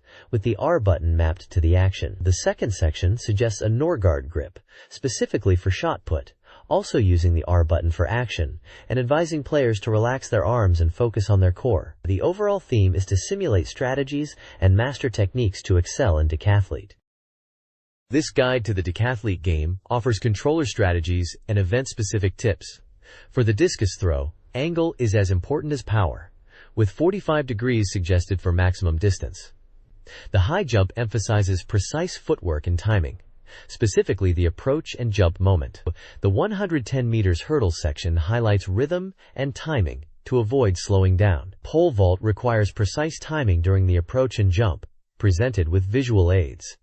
Several controller strategies are then detailed. Strategies focus on adapting the grip to improve performance, ranging from standard grips to side grips for discus throwing. Different button mappings, like utilizing the X or A buttons for action and the directional pad for throwing motion, are explained. The guide hints at more advanced techniques in a future installment.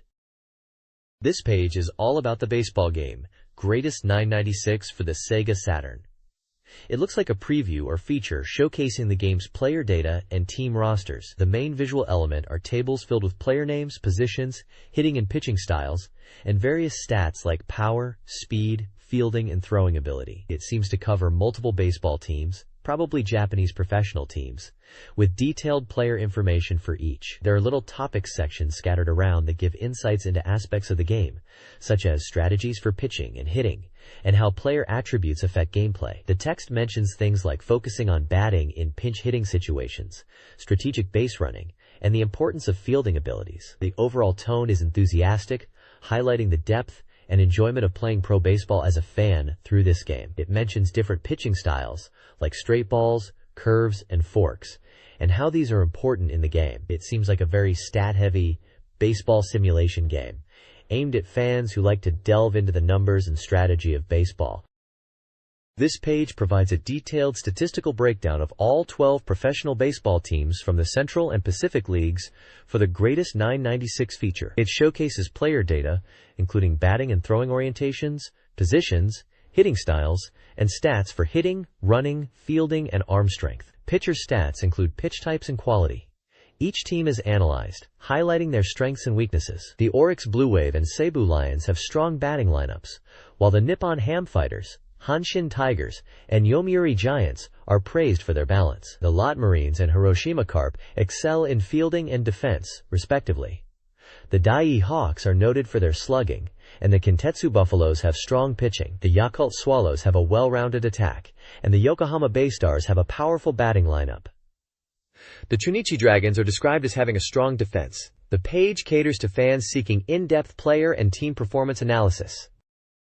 This page showcases the upcoming SEGA Saturn RPG called Cyberdoll, a cyberpunk adventure. The game is about a disease turning humans into cyborgs, and the protagonist is tasked with defeating a shadowy organization called Dark Visitor. We learn that the main character will meet a woman named Layla during his initial mission. However, a memory chip malfunction causes short circuits and memory loss, leading to the current situation where the protagonist starts anew. The page highlights Act 1, Assassinate the Boss of the Drug Market, where the player needs to eliminate the syndicate boss distributing Shang drugs. Brain sugar is mentioned as a powerful new drug, indicating the game's focus on gritty cyberpunk themes. There's a gameplay tip encouraging players to thoroughly explore the city, especially shops, to acquire new weapons and parts. It also mentions that most citizens are using Shang, and the protagonist can gather information from them. The page also teases weapon and parts enhancements, with images of weapons like Hellhawk and Black Screw, and parts like Powder Room and Protector, suggesting customization options to strengthen your character. Finally, a scenario called Protagonist Affected by Shang Pinch is previewed. It depicts a scene where the protagonist, after ingesting brain sugar, is confronted by someone who takes away his weapons, hinting at a challenging situation where the protagonist is vulnerable and must recover his gear. This page continues the preview of the SEGA Saturn RPG Cyberdoll, focusing on the next act. Assassinate the Boss of the Drug Market. It seems the protagonist, still recovering from the brain sugar incident, enters the drug market. We learn that he was rescued by a woman while suffering from Shang's effects. The page highlights 3 key points for this market section.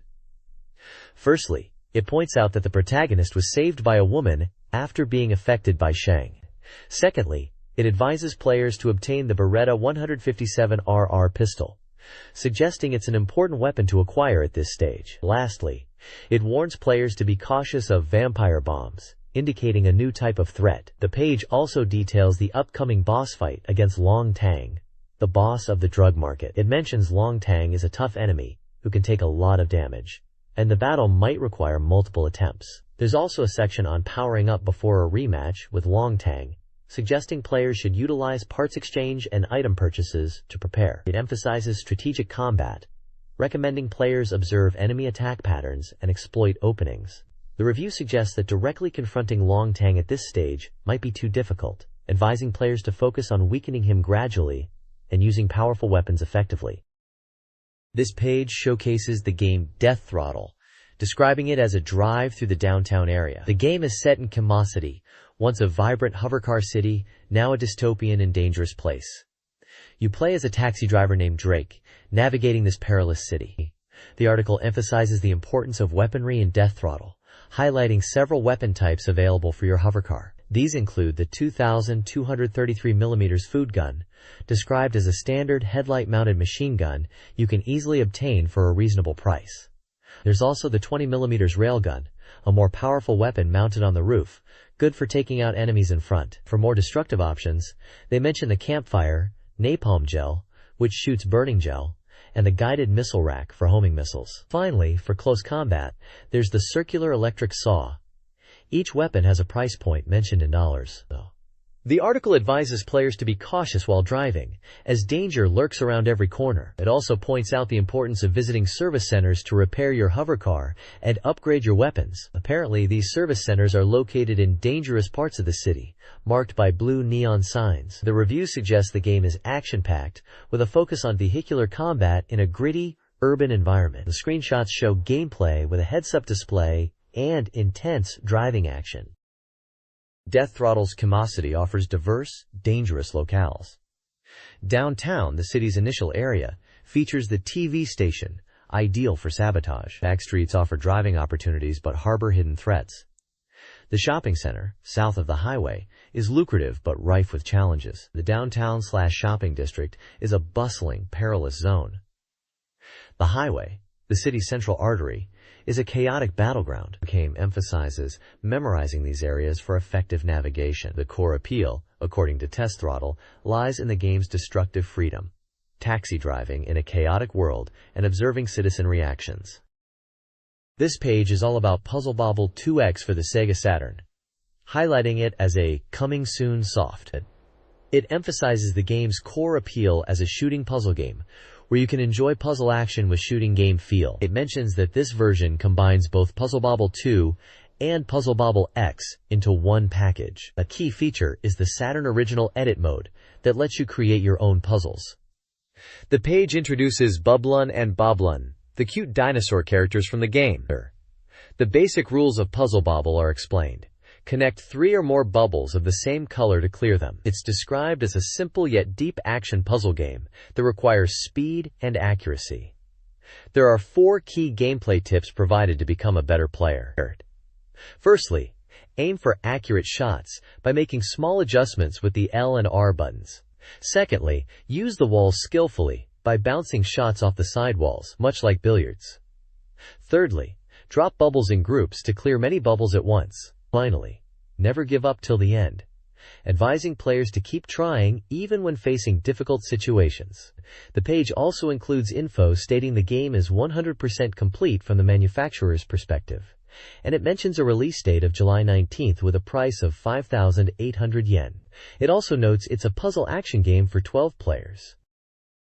Puzzle Bobble 2X on Sega Saturn features several gameplay modes. In single-player versus CPU, players battle computer opponents across 12 stages, each with unique CPU characters like the Tricky Packy and the Fast Oboe. The goal is to overwhelm the rival by sending them bubbles. The Saturn exclusive Edit mode lets players create custom puzzle stages. It offers user-friendly design tools with adjustable sizes, tile types, and the ability to save and replay creations, promoting friendly competition. Finally, the one-player puzzle mode offers 27 stages, each with 5 variations, introducing new puzzle layouts and star bubbles. Players clear bubbles within a time limit, with the screen shaking and pressure increasing as the game progresses. The game provides shot guidelines. The reviewer recommends aiming for high scores and fast clears. This page previews Taito's Chase HQ plus SCI for the Sega Saturn, a driving action game based on the arcade classics Chase HQ and Chase HQ2. The game focuses on intense car chases, not just racing, where players, as Detective Tony from the Special Vehicle Investigation Department, pursue criminals in a sports car through city environments. Gameplay involves crashing into enemy vehicles to apprehend them within a time limit, managing damage, and navigating route branches. Comical sound effects and voices are highlighted features. Screenshots display speedometers, damage indicators, and communication dialogue. The game, nearing release with a 90% completion rate, is slated for August 9th and is designed for single-player enjoyment, suitable for all ages. This page continues the preview of Chase H.Q plus SC, emphasizing its intense action and upgraded features from the original arcade games. It highlights that while the base gameplay is similar to Chase H.Q, there's much more to it. As Detective Tony from the Special Criminal Investigation Department, you'll be engaged in high-speed car chases, not just races, to catch criminals. A key feature is the gun combat with unlimited ammunition, letting you aggressively pursue and take down targets. Adding to the action is a bazooka provided by a helicopter, offering powerful attacks. The game features route branches, depending on the criminal's escape path, adding strategic elements to the chases. The page also teases numerous tricky gimmicks or traps encountered during gameplay, illustrated with screenshots showing scenarios like dodging giant rolling rocks, avoiding police buses blocking the road, and making daring jumps over gaps in the highway. These elements promise a varied and exciting gameplay experience beyond just simple chases. The overall tone is enthusiastic, highlighting the enhanced action and variety compared to the original arcade games. This page showcases Ultraman, The Legend of Light's Giants for the Sega Saturn, an action game that's finally in full swing development. The developers mention achieving 100% completion in some aspect, maybe related to character selection or initial planning. They seem excited to show the game's action, moving beyond just static poses to actual in-game battles. The page highlights grappling and unraveling battles, and emphasizes hordes of enemies coming at you. It also reveals the results of a character poll from Volume 8, announcing the 10 monsters and aliens that will be featured in the game. Among them are popular foes like Bolton Alien, Red King, Gamora, Zeton, Aleking, Metron Alien, Ace Killer, Bemstar, King Joe, and Temperor Alien. The game will feature 15 characters in total, with 5 Ultraman, and these 10 monsters and aliens. The page suggests the game is progressing as expected and is keeping fans informed about its development. This page continues to showcase Ultraman, The Legend of Light's Giants, highlighting the game's progress in development and its detailed background modeling. They are really emphasizing how much movement and action they are getting into the game, even at this stage. The screenshots demonstrate dynamic battles against monsters, showcasing Ultraman's fighting moves and monster transformations. The page points out specific locations meticulously recreated in the game, like Tokyo Tower, the National Diet Building, and the Science Special Search Party HQ Far East Branch. These iconic locations are faithfully rendered, even showing different times of day. They are also confirming the 5 Ultraman brothers that will be playable: Ultraman, Ultra 7, Ultraman Ace, Ultraman Jack, Returning Ultraman, and Ultraman Taro. Finally, there's a section announcing winners of a prize draw related to suggesting a name for the game, and another list of winners for a portable CD player competition, though these lists are just names of people who won. Body Special 3D is a motion puzzle game touted as an enhanced sequel. It features movie footage jigsaw puzzles with improved true motion graphics. Players unlock clips upon puzzle completion. The game has 4 modes: Movie Puzzle Mode, the primary mode with a life-based system; Puzzle Club Mode, a casual, time-unlimited still image puzzle mode; Chaos vs. Puzzle Mode, a competitive 2-player mode with interference items; and Option Mode, where cleared content can be rewatched with advanced viewing controls. Nanoman Games developed the game, highlighting motion puzzle features and stating an achievement rate is 100%. This page is an advertisement for Aqua World on the SEGA Saturn, a game marketed as relaxation software, where you can create a virtual aquarium on your TV. It boasts 100% pre-rendered fish and emphasizes the calming and relaxing experience it provides. The game features several modes, including Mermaid, which is about guiding fish through the sea and exploring different stages, and Electric Blue, an interactive movie mode showcasing 19 types of beautiful fish. Data Fish mode is presented as a digital encyclopedia, where you can view fish from various angles and learn about them. Finally, Option Mode lets you customize your display to resemble a fish tank. The advertisement highlights the game's relaxing nature and visual appeal, suggesting it's perfect for unwinding. It also mentions a 100% completion rate, implying a straightforward and satisfying experience. The game is set to be released on July 12th and is recommended for all ages as a one-player experience. This page continues to showcase AquaZone for the SEGA Saturn, framing it as relaxation software. It highlights user feedback in a section called Me and Mine, showing examples of player-created aquariums. One user, Mistajima, created a calm and gentle world aquarium, commenting on the relaxing nature of the game, even for beginners. Ms. Ekugimi aimed for a paradise theme, focusing on color contrast and depth, mentioning she likes the white sand and blue sky. Mr. Kobayashi's aquarium, themed Philosophia, represents a thinking person concept with a silent, contemplative atmosphere, drawing parallels to a philosophical journey and featuring relaxed-looking fish. The page also details the game itself, stating it's a port of a PC version, and it comes on a single CRID-ROM. Players can expect 3 types of fish, various aquatic plants, and accessories to customize their aquariums. It's presented as an introductory title for those new to fish-keeping simulation games, with plans for future releases of software featuring different types of fish.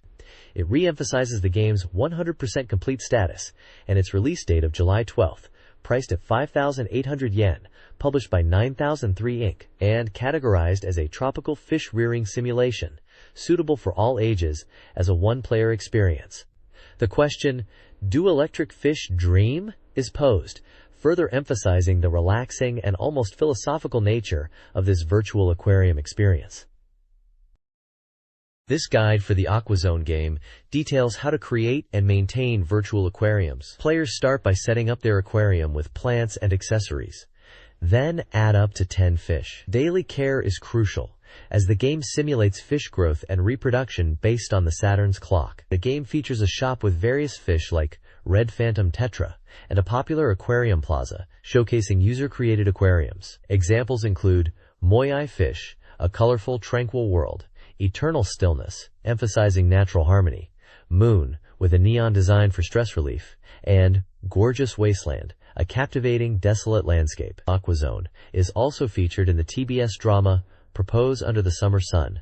A SEGA Saturn Aquazone t-shirt giveaway is announced, open to residents within Japan only. This page celebrates the SEGA Saturn's Road Rash, a chaotic motorcycle racing game. The core of the experience is the relentless action, dubbed tension moment continuity. Simple controls allow for acceleration, braking, and attacking rivals. Unlike traditional racing games, Road Rash prioritizes combat and creating your own narrative through engaging in fights. The game features 13 racers, each with unique personalities. Crashes are emphasized with realistic physics, showcasing riders and bikes separating in impactful falls, enhancing the gameplay experience. Victory brings rewards like attention from women, while defeat results in humiliation. The added threat of police and bike damage, represented with scenarios of busted, wrecked, heighten the sense of consequence. Road Rash is positioned as a high-octane racer that distinguishes itself from other racing titles.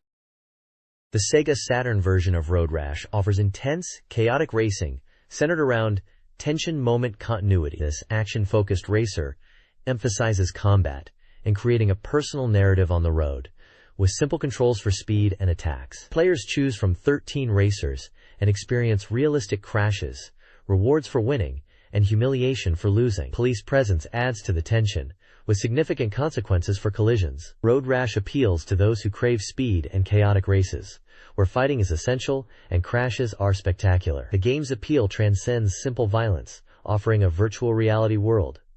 Screenshots showcase races, crashes, police chases, and diverse environments. The Saturn-exclusive time trial mode, demanding perfect runs, adds a competitive edge. Scheduled for release on July 26th at 5,800 yen, the single-player game is suitable for all ages. This page is dedicated to the SEGA Saturn release of Wipeout, highlighting its arrival in Japan with the tagline, "Wipeout to Japan Techno Club." The advert emphasizes the thrilling anti-gravity racing and the immersive music, proclaiming, "Thrilling anti-gravity, feel the music." The page emphasizes the game's techno soundtrack with "Techno meets the game," and poses the question, "Techno and tunnels, good match," suggesting the synergy between the game's futuristic racing and techno music. It's noted that Wipeout is a UK import, bringing its unique blend of high-speed anti-gravity racing and techno music to Japanese players. The game features music from popular techno artists, specifically mentioning Orbital and Left Field as musicians contributing to the soundtrack. It further points out System 7 and The Joint as artists involved in the game's sound, noting they were popular in Shibuya clubs and contributed to the game's techno vibe, which is considered very fitting. Gameplay advice is given, suggesting using the L and R buttons for sharp turns and utilizing arrows at corner exits for acceleration. The page highlights the intense speed and the exhilaration of mastering the anti-gravity controls. The game is described as having character design, music, and techno artists as key features. It notes 3 albums have already been released, and the latest work has changed the atmosphere somewhat compared to earlier releases. The soundtrack is highlighted as being remixable and available as albums. The advertisement concludes that Wipeout is thoroughly enjoyable and offers a unique racing experience. This page is all about Saturn Bomberman and a special contest called the Saitama Cup Bomberman Stage Certification Contest. It's focusing on the Boba's Road mode, which they describe as a test of your Bomberman skill, aiming for the master game level. The page offers advice on how to quickly defeat enemies and tackle bosses in this mode, emphasizing speed and strategic item usage. You can see screenshots of the gameplay and even a sample high score to give you an idea of what to aim for. They're offering some pretty cool Bomberman prizes for the contest winners, including a Bomberman cooler bag, a plushie, a clear case, and lunchboxes. If you're confident in your Bomberman skills in the Boba's Road mode, you can record your gameplay, showing your score and stage progression, and send it in to SEGA Saturn Magazine to enter. The top 5 players will get certified and win prizes, and even more people will be randomly selected for lunchbox prizes just for entering. It's a challenge for all serious Bomberman players to prove their mastery and win some exclusive merchandise. This page showcases the upcoming SEGA Saturn adventure game, Nightruth, which is described as an explanation of the paranormal, and the first chapter being Room of Darkness. It looks like a visual novel-style game, where the story branches based on your choices as the player. The game is said to be 99% complete, and was nearing release around August. The article mentions that the story is told from the perspective of the protagonist, and your choices will lead to different story paths. They emphasize the freedom in the story development, and even mentions animation sequences are included. Screenshots show scenes from the game with dialogue and character interactions, giving a glimpse into the gameplay style. There is also information about pre-order bonuses at stores, where you can get stamps on a card to receive special prizes, and even priority event invitations. Additionally, an opening-themed CD single for Nightruth, featuring the songs Love Miracle and Everlasting Love, was also announced for release around July 1st. It seems to be quite a highly anticipated title. Horned Detective Casino is an adult-themed RPG adventure set in a casino, promising more than just explicit content. Players explore the casino, solve mysteries, and collect items. The game emphasizes thrills, mystery, and the temptations within a casino environment. Key areas include the guest room, safe room, main hall, and a theater room accessible only to winners. This room features animated scenes with beautiful women. The game includes puzzle elements, interactive talking door knockers, and a casino guide named Babel, who demands soul for information. The game is 70% complete and scheduled for release on September 13th for one player, rated 18+. This page introduces Geeky Geki PA Chinkers, a game that lets you enjoy both pachinko and pachislot on one disc. Although it only has 4 types of each machine, it's packed with information to help you strategize and win. The game includes a strategy and research mode, where you can study machine characteristics and practice techniques. There's also a rotation calculation mode to analyze machine performance, useful for serious players. The page highlights a story mode, where you start with 20,000 yen and aim to win, experiencing sub-games and events with characters. It seems like you can get a girlfriend in this mode. There's mention of get coins and a sexy ending. The reviewer notes it's instant fun and unexpectedly enjoyable. The page also details various pachinko and pachislot machine types featured in the game. For pachinko, there's the Crossing Hana Sanmi, CR Gadu, CR Shogun Sama, and CR WFURA. These are described with their big win probabilities and characteristics, like the Hana Sanmi being beginner-friendly and the Gadu having quick jackpots. For pachislot, there are Rex, Dolphin, Love Machine, and Okashi. Rex is described as AC type, with a focus on middle wins, Dolphins as easy to play but with deep strategy, Love Machine as having variable win rates, and Okashi being BC type with high payout potential if played correctly. Death Crimson is a SEGA Saturn gun shooting game designed for thrilling gameplay. The core mechanic is the evolution concept, a power-up system that enhances weapons and abilities. Players score by quickly defeating enemies. Ignoring enemies results in damage. Limited ammo can be replenished with larger packs earned via evolution. The game features an option gauge for special attacks, a sight scope for enemy location awareness, and gun type icons indicating weapon upgrades based on evolution levels. Weapon types include a standard automatic, machine gun, and bomb shot. The evolution level gauge fills with enemy defeats, granting upgrades. The game comprises stages set in locations like Soronica Town, Limburgo University, Iskital, and Ashims Hall. The game boasts a 100% completion mark. Priced at 5,800 yen, Death Crimson is a one-player game designed for light gun play, but also playable with a controller. J-SWAT is a 3D gun shooting game for the SEGA Saturn, promising peak 3D action. Players control a special mobile unit tasked with rescuing hostages from a biker gang. The game emphasizes realistic gunplay and strategic weapon selection. Gameplay features include mission briefings, equipment selection with detailed weapon stats, weight, power, etc., and tactical maps. A wide array of weapons are available, from handguns to rifles and heavy weaponry. The game is 90% complete and slated for an August release at 5,800 yen. J-SWAT is designed for gun enthusiasts and survival game fans, inviting players to experience the role of a SWAT team member. The goal is to dismantle a larger criminal organization. A post-mission player evaluation system is also hinted at. This page introduces Kururin Pa, a new SEGA Saturn game focused on chain reactions. It's showing off the game when it was 80% complete, aiming for an August release, and costing 4,800 yen.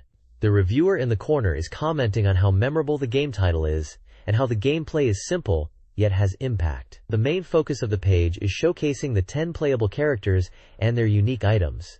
It explains how using items strategically is key to creating chains in the game. Each character has a special ability item that differentiates them. For example, Burning Kid uses a time bomb, Kisaragi Nami has a candy ball, Ferris also has an item named after herself, Captain Bolt uses a thunderbolt, and Wang Rinka uses a fire dragon. Gabriel MK2 has a Russian drill, Tarani uses a monster, Lisa and Philip use an item named Philip, Drive, Coranus uses a nitro flask, and Michael uses a lovely rocket. The screenshots and descriptions for each character show how their items function in gameplay, mostly involving clearing snow blocks in different ways, whether it's through explosions, drills, or by creating paths. It seems like each item has a unique way to interact with the game's puzzle elements, emphasizing different strategies for chain reactions. The page essentially serves as a character and item showcase, highlighting the variety and strategic depth in Kururenpa. This page introduces Angel Paradise Volume 2, featuring Yoshino Kimika. Let's go to Hawaii together. It's the second game in the Angel Paradise series, described as a private resort travel simulation puzzle game, where you go on a trip with the popular idol Yoshino Kimika. The game focuses on fan service, offering a peek into Yoshino Kimika's private life through data room content and quizzes. The game boasts improved image quality and uses true emotion expression for enhanced video quality. The main gameplay involves movie puzzles. The page highlights that simply watching movies won't clear the game, you need to solve puzzles. It mentions that puzzle difficulty, and even the movie scenes themselves, change based on how you play. The game has elements like time limits and move count limits for puzzle solving. If you fail within the time or exceed moves, it's game over. However, successfully clearing puzzles unlocks beautiful movies. There are also conversation scenes that affect the story, with choices leading to different outcomes and movies. Besides the main game, there are 15 bonus puzzles that are also time limited, and clearing these allows you to see movies without worrying about game overs. Finally, there's a promotional giveaway of a Yoshino Kimika voice alarm clock. Yoshino Kimika herself is profiled, stating she is a 20-year-old born in '75, an actress and CM personality, and had a recent movie release. This page is excited to announce that Puyo Puyo CD2 is coming to the SEGA Saturn, and it's titled Panic Uenchi. The article teases the appearance of a new character named Satan-sama, which sounds intriguing. It mentions the game is being upgraded to a Chrondrum format and will have enhanced graphics compared to the original Mega Drive version. There's also a call for ideas from readers for Gokuraku Yugekitai Katsugekihen, the action shooting game sequel to Gokuraku Yugekitai. They are looking for fresh and innovative concepts for characters, game systems, and stages.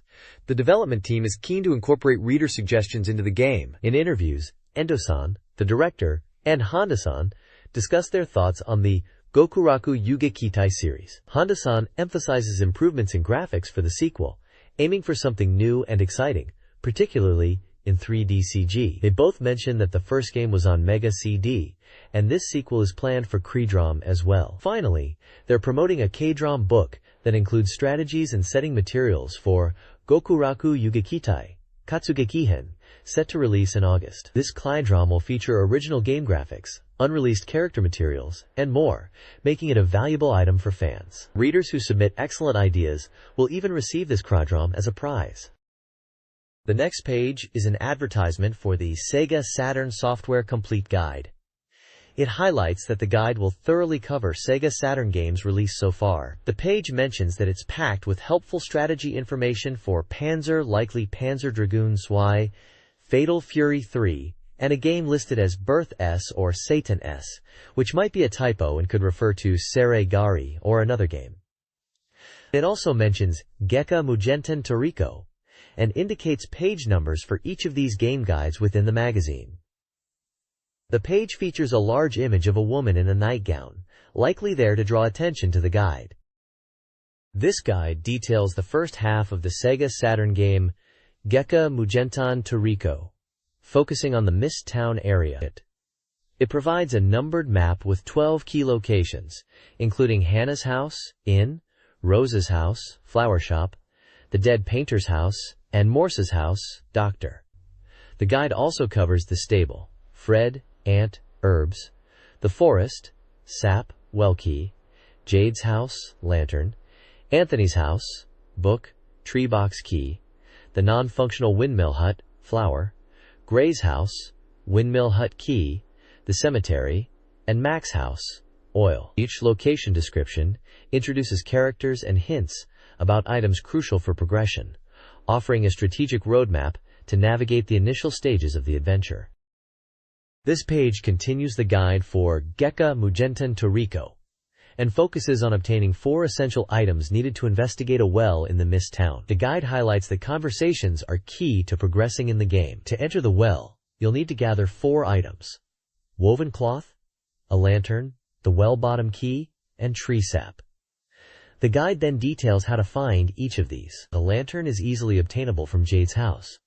You just need to go to the back counter and search. The well bottom key is hidden inside Anthony's tree box, which is located in the forest. And specifically, it's within a sap container in that box. Getting the tree sap is a more involved process at Anthony's house. First, you need to speak with Anthony inside his house. Then, head to the library within Anthony's residence. Locate the bookshelf on the right and interact with the rightmost book to move it. This action will reveal an old book at your feet. Next, find the tree sap key on another bookshelf in the library. Finally, with the key in hand, go to the forest, open Anthony's tree box, and retrieve the tree sap. With all 4 items collected, you'll be ready to enter the well. This page continues the SEGA Saturn Toriko walkthrough, focusing on how to get the woven cloth, which is needed to descend into the well. It breaks down the process into 6 points. First, you need to find a grave without flowers in the cemetery. Next, get flowers from the Rose house. Then, offer these flowers at the grave, and you'll encounter Gray. After this, visit Gray's house and talk to him about the windmill. Inside Gray's house, you will then find the windmill shed key. Finally, use the key to enter the windmill shed, where you will find the woven cloth. The guide mentions that conversations are key to progress. It also highlights that the woven cloth becomes easier to obtain on the 3rd jump, and advises players not to give up. After obtaining all 4 items, woven cloth, lantern, well bottom key, and tree sap, you can finally head to the well in Mist Town. The page shows screenshots depicting the different locations and actions in the game, such as offering flowers at a grave, Gray in his house, a ladder, and the well itself, emphasizing the use of tree sap and the woven cloth to descend into the well and explore further into the moonlit town. The guide hints at ancient ruins and mysteries awaiting at the bottom of the well. This page delves into how condition changes affect parameters in the game debut.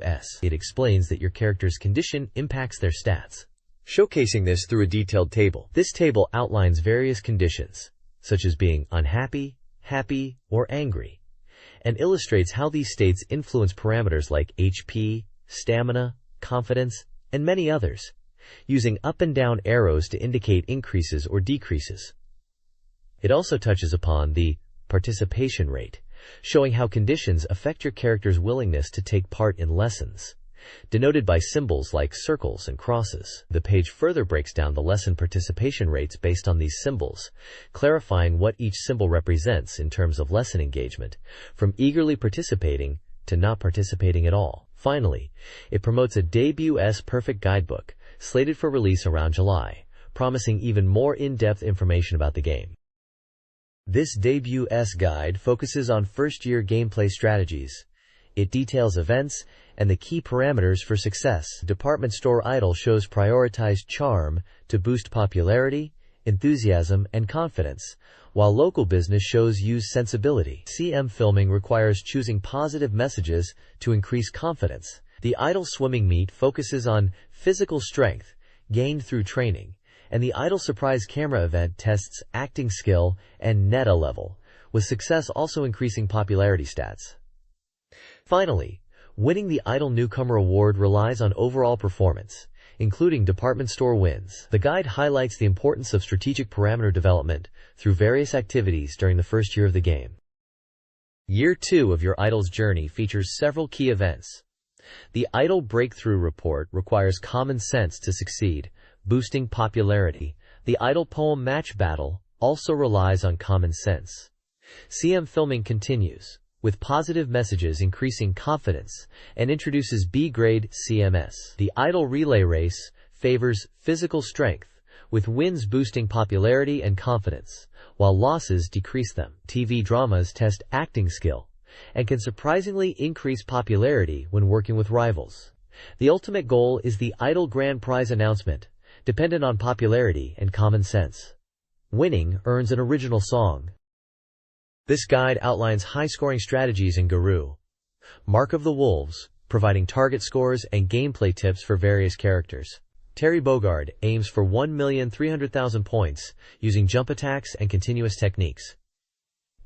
Hanfu targets 1 million points by utilizing jump attacks, strong punches, and the Kadentusu move, emphasizing perfect parries. Jo Higashi and Kim Kefwan each target 600,000 points, employing jump attacks, cancels, and specific move patterns.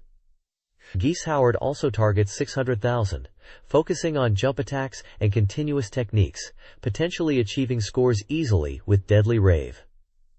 Other characters like Andy Bogard, Bob Wilson, Mary Ryan, Yamazaki, and Billy Kane also have high scoring potential, with target scores ranging from 700,000 to 1,100,000. Aggressive, skillful play is generally key to maximizing scores. This guide details strategies for Hanfu and Wang Kohu. Hokutomaru. Hanfu excels with combination arts like Seryu Suiryu Da Hao, which is easy to use and effective at close range. His Kaden Suya no Kama, AB, is a powerful guard-breaking attack. The guide suggests using jump strong and sweep attacks, chaining into Seiretsu Kuryuken. Wang Kohu's guide emphasizes his two combination arts, Ten Maku Ukyaku and Anun Musujin Rakiha, crucial for combos. His Sengeki Kuchi, dash jump strong attack plus AB, is strong against ground opponents. The CPU strategy advises dash jump strong punches, throws, and well-timed standing strong punches, especially after baiting opponents with Tetsusaju Jodanuchi. While complex, Hokutomaru's moves offer significant damage. This page continues the fighter guide, now focusing on Mai Shiranui and Bob Wilson. For Mai Shiranui, the guide emphasizes her agile fighting style despite her lower power. It recommends using a variety of close-range attacks and throws to overwhelm opponents, especially in close combat. Her Kacho-sen fan attack is highlighted, along with combination arts like Hien Renen Kon, which is a series of fan strikes. The CPU strategy points out her strength in rushing down opponents and using jump attacks effectively. Moving on to Bob Wilson, the guide mentions his lack of projectile moves, making him a close combat specialist. His speed and powerful dash attacks are key, encouraging players to master his footwork. Combination arts like Angly Wolf, Wildcat, Poison Fang, and Rush Horn are listed with button inputs. The CPU battle advice suggests utilizing jump attacks, throws, and strong punches to keep opponents guessing, with Wild Wolf being effective against guarding opponents. The next page continues the fighter guide, this time featuring Franco Bash and Blue Mary. For Franco Bash, the guide highlights his powerful attacks, though mentions his moves can be simple. It suggests using jump strong attacks and combo arts effectively. Combination arts like Bashmaster A, B, and C, and Gatling Blow A and B are listed with button inputs. The CPU strategy points recommend using jump attacks into crouching weak punches and utilizing cancel double strong punches. It also mentions his Gatling Blow series of moves are effective. Moving on to Blue Mary, the guide emphasizes her versatile combination arts, especially combination snatch, which is described as very powerful. Her fighting style is described as strong in close combat, utilizing throws and quick attacks. Combination arts like Mary's Butt, Mary Rush, Super Mary Rush, Sexy Step, and Combination Snatch are listed. The CPU battle advice recommends using jump attacks into combination snatches and utilizing backsteps and quick sway to evade attacks. It notes that her Mary Typhoon potential ability move is powerful but difficult to land. This page continues the special move and combination attack guide. It looks like we're diving into more characters from the Fatal Fury universe. Starting off with Terry Bogard, we've got his rising tackle and backspin kick. both seemingly standard special moves activated with button presses and directional inputs. For Andy Bogard, we see the Zanai Ken, which looks like a rushing punch attack. Next up is Joe Higashi, showcasing his Hurricane Upper, Sliding, and Vertical Upper. These are classic Joe moves, emphasizing his Muay Thai style, with the sliding attack being good for closing distance and the uppercuts for anti-air. Geese Howard is featured with his infamous Deadly Rave, Reppuken, and Deadly Rave finish. Deadly Rave is highlighted as a combination attack, while Reppuken is his signature projectile, and the Deadly Rave finish looks like the final blow in his combo. Then we've got Bob Wilson with Bob Summer, Jackknife Maximum, and Slide Headbutt Bat. Bob Summer looks like a jumping attack, Jackknife Maximum, a series of kicks, and Slide Headbutt Bat, a sliding headbutt move typical Bob's wild style. Billy Kane is also here with Staff Uppercut Attack, Whirlwind Staff Assault, and Fire Staff Assault. These all revolve around his bowed staff, showing different ways he utilizes it in combat, with uppercuts, spinning attacks, and fire-infused strikes. It's a good overview of each character's special moves, giving players a quick look at their offensive options and styles in these classic fighting games. This guide provides boss strategies for Panzer Dragoon Zwei, covering all episodes. Episode 2's Imperial Transport Ship requires attacking the body, then gun emplacements. Episode 3's Hasman demands close-range homing lasers / Vulcans, long-range homing lasers, and immediate destruction of explosive pods. Landora, Episode 4, needs laser / Vulcan attacks initially, dodging the dolphin attack, and swift orb destruction. Episode 5's Moose involves breaking its shield, then using berserk mode during the intense attacks. Shellkoof Core, Episode 6, is less mobile. Target outer walls, then the core. The first form of the Guardian Dragon, last episode, requires fast plate destruction, dodging tail attacks, and blue shot use. The second form necessitates centering the lock-on, simultaneous firing, and dodging blue light bullets while avoiding damaging particles from the tail and claws. This page reveals how to open the final flag, Flag 6, in Panzer Dragoon Zwei, which unlocks extra content. To get this final flag, you need to achieve certain conditions, such as completing the game in under 30 minutes of total playtime, having over 20 total cleared games, and a best shot-down ratio of 100%. Unlocking this flag grants access to Omake movies, which are essentially bonus movies. There are 3 types of these movies. One for clearing the game with Baby Yippee, a digest movie showing the flow from the previous game, Tsuvai, to this one, and a movie featuring Hatch, Glide, and the Guardian Dragon, rendered with CG illustrations. The page also introduces enhanced Berserk modes, going beyond the standard Level 2 Berserk. It mentions Level 3 and Level 4 Berserk modes become available, increasing the Berserk gauge to a maximum of 4 times its normal size, extending the duration of the Berserk state significantly. For players finding the game too challenging, there's an Ultra Easy mode. This mode drastically reduces enemy encounters, making the game significantly easier, ideal for newcomers or those wanting to enjoy the scenery without intense combat. Lastly, there's a Start Area feature that lets you jump straight into boss battles from the game start. This boss battle mode allows for focused practice against bosses, and is a quicker way to experience the more challenging aspects of the game compared to playing through the normal stages. This page talks about a new form of media called advertising games, where the game itself acts as a commercial. The idea is to make the game content itself into a CM, which is quite interesting. It features an interview with Mr. Nakamura from Mitsubishi Motors about their game Cinderella Cruising for the new Mitsubishi Challenger RV. They were looking for a way to engage customers at dealerships and moved away from just showing video catalogs to interactive games. The game was developed because placing video catalogs in dealerships didn't get much reaction from customers. They wanted something more engaging, so they decided to try a game. Cinderella Cruising is an action game where you drive the Challenger vehicle through various environments, even off-road, aiming to reach a destination within a time limit. The reviewer seems impressed with how vehicle performance and characteristics are integrated into the gameplay, and thinks this type of game has potential. There's also a section titled Volume 1, Advertising Games Provided by Shiseido, where someone from Shiseido, a cosmetics company, talks about using GW comics and advertising comics within their magazines, seeing it as a way to offer new and interesting content. They found it successful, and plan to continue exploring these new advertising methods. The page highlights the innovative approach of using games for advertising, and how companies like Mitsubishi and Shiseido are exploring this new medium to engage with their customers in a more interactive and entertaining way. This page shines a spotlight on Pit Pot Boy's Big Adventure, focusing on volumes 1 and 2.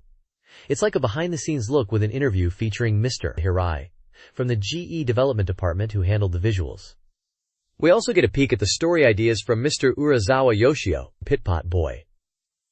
Volume 1 is described as an action-packed puzzle game, while Volume 2 takes a different turn and is more of a 3D puzzle adventure. Mr. Hirai explains he got the story outline from Mr. Urasawa and talks about how they shaped the game's look and gameplay. He mentions considering polygons for the characters initially, but ultimately going with a dot art style. We can see some early design sketches and actual game screens for both Volume 1 and 2. Mr. Hirai also talks about the communication during development and the constraints they faced with polygon graphics back then. Interestingly, he teases Volume 3, mentioning a major system revamp and a shift to a 2D perspective, saying players can look forward to it. There's also a column discussing the role of cameras in games, comparing it to filmmaking, and suggesting games are adopting more cinematic techniques. Mr. Urasawa's section gives us a glimpse into the story background, highlighting themes of space exploration and positioning Pit Pot Boy as a space adventurer. Lastly, at the bottom right, there's a call for readers to send in postcards, showing that the magazine wants to engage with its audience. This page dives into Ueno Park, a real-world location that serves as the stage for the first episode of Sakura Wars. The article highlights how the game recreates the park's Taisho-era atmosphere and compares the in-game map to actual photographs of the park. We see numbered locations marked on a game map of Ueno Park, alongside corresponding real-life photos. Location 1 is a pond with lotus flowers, described as surprisingly deep. Location 2 is a wide-open plaza area, identified in the game as the Emperor's residence, with bird cages nearby. Location 3 is noted as the spot where the Imperial Assault Force appears in the game. Finally, Location 4 seems to be an interior, possibly a shrine hall, where the team playfully prayed for Sakura Wars to be a big hit. Throughout the page, comments from someone named Okumura are sprinkled in, reflecting on how accurately the real park matches the game's depiction, and imagining game scenarios playing out in these real locations. A photography behind-the-scenes section details the photo shoot itself, with Kaneda, Maeda, and Okumura. Apparently, coordinating their outfits was harder than expected, and the photographer even joked about the weather not being as dramatic as they'd hoped. A final picture shows a group of students who were onlookers, mistaking the whole thing for a celebrity shoot, highlighting the slightly chaotic and amusing nature of location scouting for the game. This page is all about a hilarious Kami's Revenge pantyhose sumo wrestling competition. Following a previous cup stacking challenge, the magazine staff Kami, Abebe, and Chibachan decided to battle it out in pantyhose sumo. The article starts by playfully suggesting everyone try wearing stockings, explaining it's a funny gag. It then shows some funny photos of the guys struggling to put on pantyhose normally, followed by more photos of them successfully wearing them, looking quite embarrassed but also amused. Kami, dubbed the Pantyhose King, then gives expert tips on how to wear them easily, showing how to stretch them wide and put them on over the head. The highlight is the pantyhose sumo matches themselves. We see Kami fight Abebe, Kami versus Chibachan, and Chibachan against Abebe. In the end, it was a draw, with each person winning one match. The article humorously concludes with a post-match scene showing the guys still wearing pantyhose even at work, suggesting they've gotten used to it. Finally, there's a call to action for everyone to join in the fun and wear pantyhose too. It's a lighthearted and silly feature showcasing some classic magazine humor. This page is all about the world of Lunar Silver Star Story Express. It's diving into the game's lore and setting, telling us about the beautiful world of Lunar, which is protected by the goddess Althena and her 4 dragons. We learn that Althena magically created this paradise. The article introduces the Dragon Masters, who are powerful magic warriors that protect Lunar with Althena, and focuses on Dragon Master Dine and the 4 heroes, Garyon, Lemilia, and Mel, giving a bit of background for each of them. We also get a look at characters who travel with Alex, like Nash, Mia, and Jessica, and it seems they're related to the 4 heroes. The page explains what exactly a Dragon Master is, and even touches on the demon tribes in the Borderlands. There are some screenshots from the game and character artwork too. It mentions it's an RPG and was priced at 6,800 yen. This page focuses on character introductions for Lunar. Silver Star Story. We get to meet 3 of the main chibi characters, Ailes, Ramses, and Luna. Ailes is the main attacker who uses a sword. And when he's in battle, he's a lot more energetic than you might expect. It shows how he looks when he's attacking with his sword. And there's Ramses, a dreamer always chasing after treasure, who's maybe a bit of a fool, and he fights using his hands. Finally, we have Luna, a singer who uses healing songs to support the party in battle, especially when things are looking dire. For each of them, there are screenshots showing their victory pose after winning a fight, and what they look like when they take damage from enemies. The page title highlights that these cute chibi characters are full of energy when they're fighting. This page dives into the fierce battles trajectory of a SEGA Saturn magazine representative in a J.League soccer game, likely J.League Victory Goal 96, against Saturn fan representatives. It's like a tournament report. We see team formations for 4 teams: Coliento Tokyo, Mihofu Unfini, Sobi Model Mistral, and Alencia Yokkaichi, each with player names and a brief description of their playstyle, like zone press or attack emphasis. There's a big table showing the results of 8 matches, labeled as rounds 1 through 8. We see scores like Tokyo beating Inomoto 10, and San Philip winning against Tokyo and Yokkaichi, and Inomoto winning against San Philip. Then there are details about the 3rd place and championship deciding matches. Tokyo beat San Philip 10 for 3rd place, and in the championship, Yokkaichi and Inomoto drew 11, and then Inomoto won the rematch 10 to become champion. There's a section with an interview with Mr. Minamian, who seems to be the SEGA CS public relations team representative who played in the tournament. He talks about how intense the matches were, especially the final against Pantella Yokkaichi, and how close it was. He mentions a penalty shootout and the pressure, expressing relief at winning and highlighting the unpredictable nature of soccer. Finally, there's a password section, possibly for the game, and a SEGA Club Strong segment, praising the winning Inomoto team and their tactics. It mentions their high level of defense and focused attacks.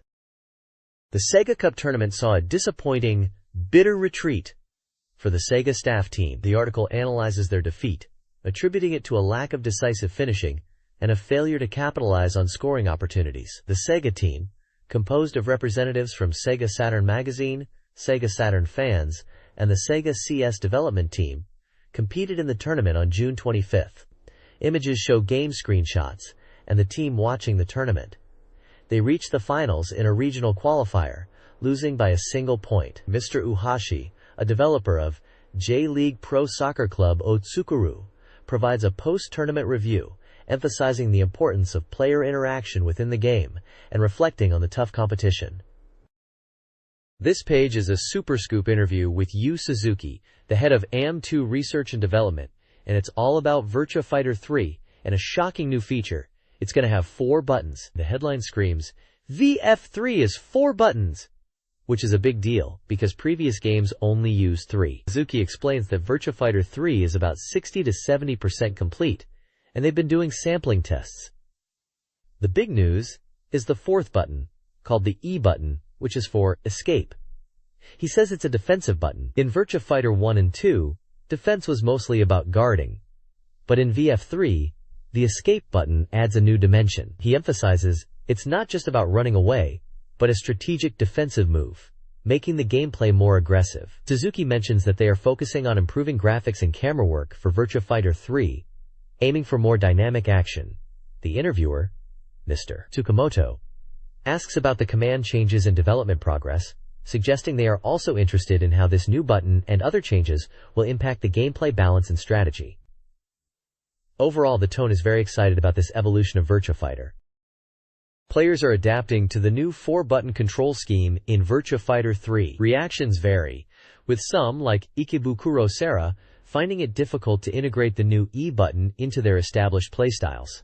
Others, such as the Jackie player, are adjusting by mapping throws and using the E button for escapes. The Izakaya player initially doubted the necessity of the E button, but now considers it essential for strategic depth, enabling evasive maneuvers, guard breaks, and counterattacks. Besides the controls, players are also curious about other aspects of the game, including a potential summer release, a rumored sailor suit costume for Sarah, and Taka Arashi's animations. Despite the learning curve, the consensus seems to be positive, recognizing the potential for more strategic gameplay. This page showcases Virtua Fighter Kids for the Sega Saturn, focusing on the new Combo Tsukuru mode, which translates to Combo Builder or Combo Creation. It highlights that this mode is generating a lot of excitement, even leading to a contest hosted by AM2 research team. The page breaks down how to effectively use this mode, explaining that players can program combos move by move, frame by frame, essentially creating automated command inputs. It's described as a way for even beginners to execute complex techniques and combos. The article is divided into points explaining aspects of combo creation, such as understanding command positions, timing after throws, and tips for creating continuous combos. The developers from AM2 comment on how this mode allows players to deeply explore combo creation, even finding unexpected techniques. The page also mentions a new demo version of Virtua Fighter Kids for the Saturn, which now includes backgrounds. Overall, the page is enthusiastic about the Combo Tsukuru mode and its potential to enhance player experience and creativity in Virtua Fighter Kids. This page continues the look into Virtua Fighter Kids, diving into character-specific strategies and combo examples from the AM2 research team. Starting with Akira, the focus is on his powerful single-hit attacks. The combos highlighted demonstrate powerful strikes like the Iron Elbow and White Tiger double attack. The AM2 team suggests Akira excels at offensive pressure, with moves that leave opponents guessing. Moving on to Pei, the page emphasizes her speed and tricky moves. The combos shown utilize throws and quick strikes, making use of the KISS system, which seems to involve follow-up attacks after a down. AM2 suggests Pei is great for players who want to confuse opponents with unpredictable offense. For Labao, the page notes his traditional style is still strong. The combos demonstrate powerful strikes and throws, with the AM2 team highlighting his ability to follow up downed opponents with more attacks, calling him Otathon, or exemplary, suggesting he is a good character to learn fundamentals. Finally, Wolf is showcased as an expert in throws.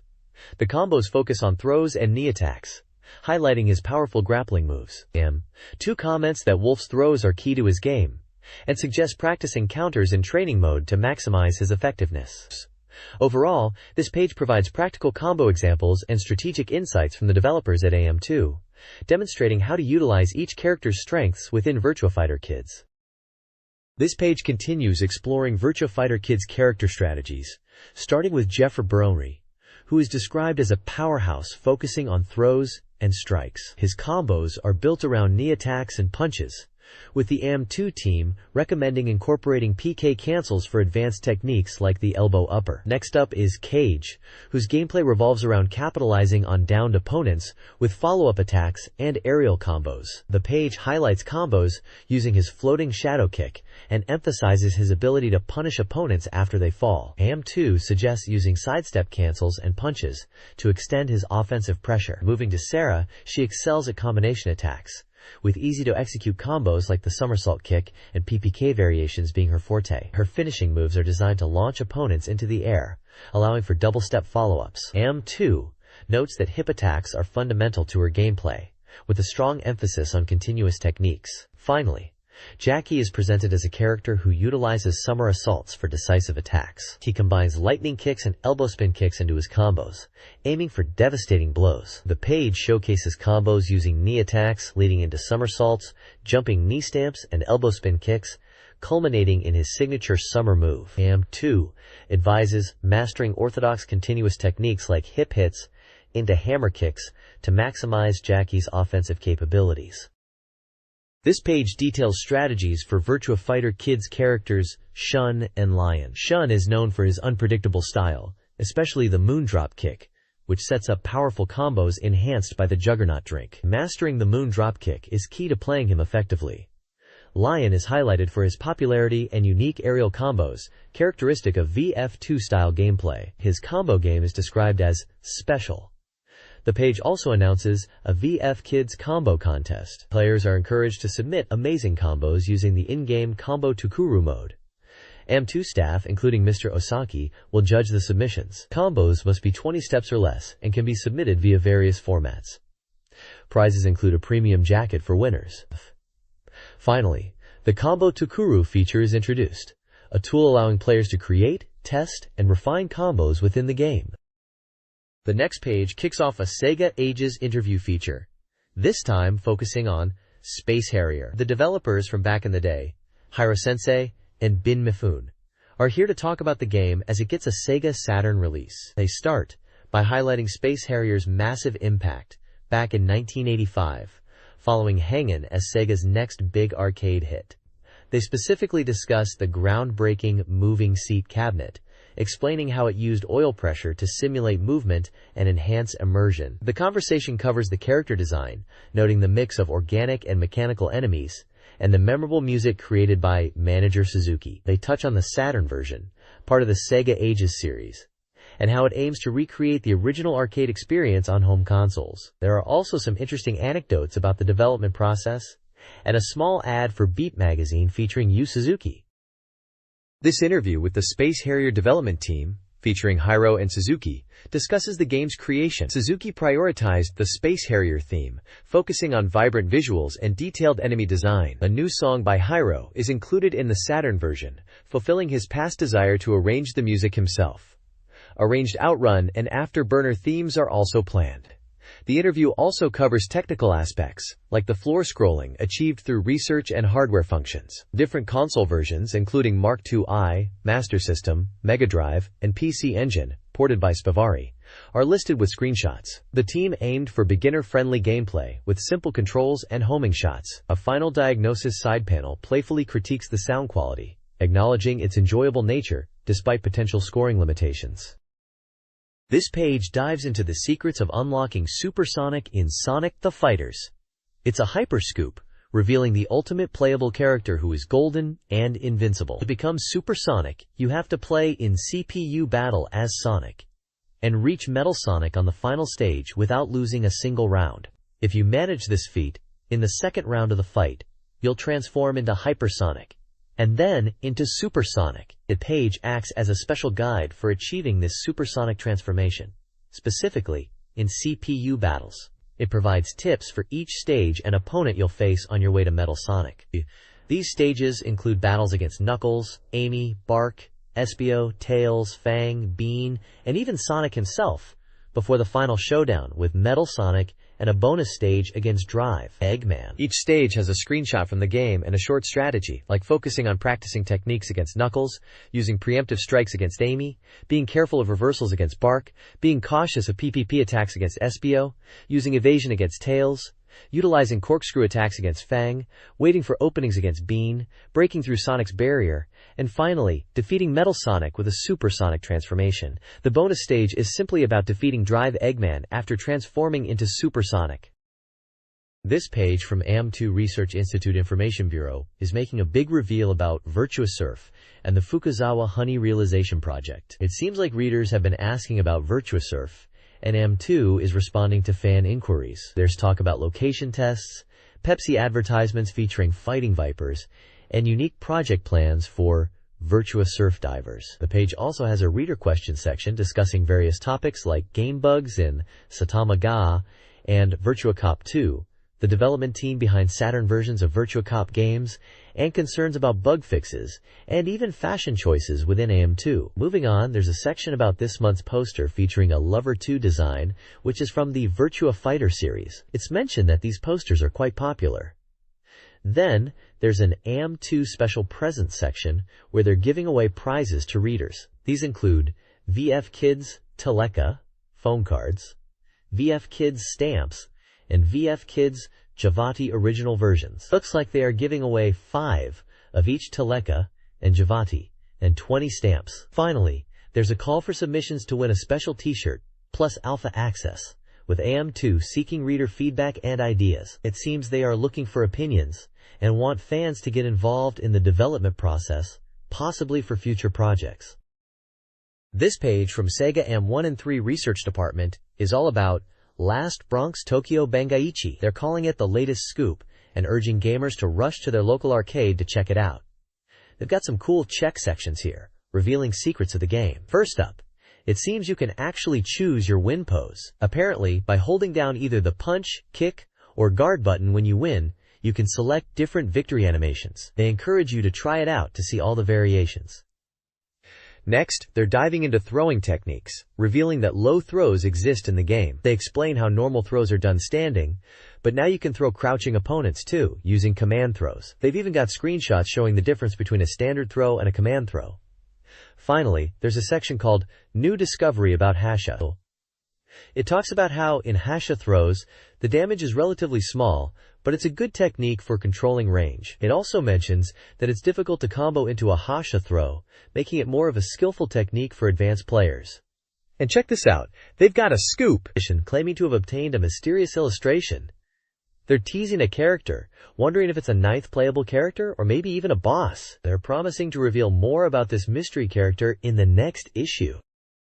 This page reveals the full command lists for all 8 playable characters in Last Bronx. You can see detailed move lists for Yusaku, Joe, Lisa, Tommy, Yoko, Kurosawa, Nagi, and Zaimoku. Each character's section breaks down their techniques, the button commands to execute them, and the attack level, whether it hits high, mid, or low. There's also a cool section announcing a Last Bronx illustration contest. They're looking for fan art submissions, and the selected artists might get comments and even presents from the AM3 research team.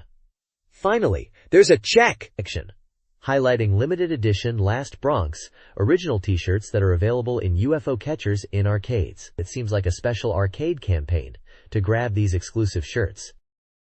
This page is a strategy guide focused on conquering the hard course in Gunblade NY. It's specifically covering the first 2 stages of the hard course. Stage 1 is all about speed clearing and targeting the drivers of Jeep and bike units to quickly eliminate them. The guide points out locations on a map and offers tips from director Yamakawa, who suggests using missiles effectively and aiming for fast stage completion. Stage 2 emphasizes using ground objects to your advantage to take out enemies in groups. It stresses the importance of defeating the bosses. Director Yamakawa again chimes in, recommending using missiles to clear out enemies clustered around ground objects and highlighting the need for precise aiming in this stage. Both stages are about speed and efficient use of missiles, according to the director's 1-point lessons. This page delves deeper into Gunblade NY, specifically focusing on scoring strategies for ground targets. It's a score attack lecture from AM3R&D. The page provides a handy table listing various ground objects like garbage bins, postboxes, newspaper stands, benches, and explosive barrels, detailing the points you get for hitting them. It mentions that aiming for consecutive hits and critical hits on enemy heads will boost your score even further. Clearing a stage grants you a 2,000-point bonus, and defeating a boss adds another 2,000 points to your tally. Moving on, we have a Gunblade Secret Internal Data Disclosure section, which is all about the enemies in the game. It reveals that the enemies are android soldiers and describes different types like normal, ninja, and debut, which translates to fat type. The designer's notes are pretty interesting, hinting that the terrorists in the game, particularly the debut type, were inspired by iron imagery, aiming for a realistic terrorist feel, which they found surprisingly difficult to nail down. The page includes illustrations of these enemy types and some character design sketches. Finally, there's a section called Norimaki Today, which is a report about the Toyota Motor World 96 event. It seems like SEGA Rally Championship was a big hit at the event, with people really enjoying the game. There are photos of the event showcasing Toyota cars and the SEGA Rally arcade machines. The reviewer Norimaki mentions having a great time at the event and highlights SEGA Rally's popularity. This page is part of Dr. Watari's Cybernetic War Machine Virtual-On Lecture Series, Volume 9. This episode focuses on the HBV-10B DeLucas from Cybertroopers Virtual-On. It describes the DeLucas as a machine equipped with a wide-area surveillance fire control system and emphasizes its powerful firepower as its main strength. The text suggests that players who enjoy overwhelming opponents with firepower will appreciate DeLucas. It's highlighted that, despite its size, DeLucas can be seen as a powerful fortress. The lecture points out that DeLucas might not look nimble, but its compact design combined with powerful weaponry makes it a formidable machine in close combat. And it's suggested that battles involving DeLucas can become particularly intense and exciting. This page from Dr. Watari's Cybernetic War Machine Virtual-On Lecture Series, number 9, dives into another variant of the VR, this time focusing on the MBV09C Affirmato from Cybertroopers Virtualon. The image showcases the Affirmato in a dynamic action pose, wielding a weapon that looks like a spiked mace. The text describes the Affirmato as a heavily armed support unit, designed initially to overwhelm enemies with firepower. Much like the Dilucus we discussed previously, it mentions that while its individual weapon power might be less than the Raiden, its overall combat capability is superior and more versatile. It seems the developers focused on refining the Raiden's strengths while addressing its weaknesses, resulting in the Affirmato. The text highlights improvements in stability, making it harder to knock over, and enhanced mobility compared to the Raiden. The white melee capability issue mentioned previously with the Raiden has also been significantly improved in the Affirmato. In essence, it's presented as a well-rounded and highly capable VR that builds on the foundations of the Raiden and Belgdor.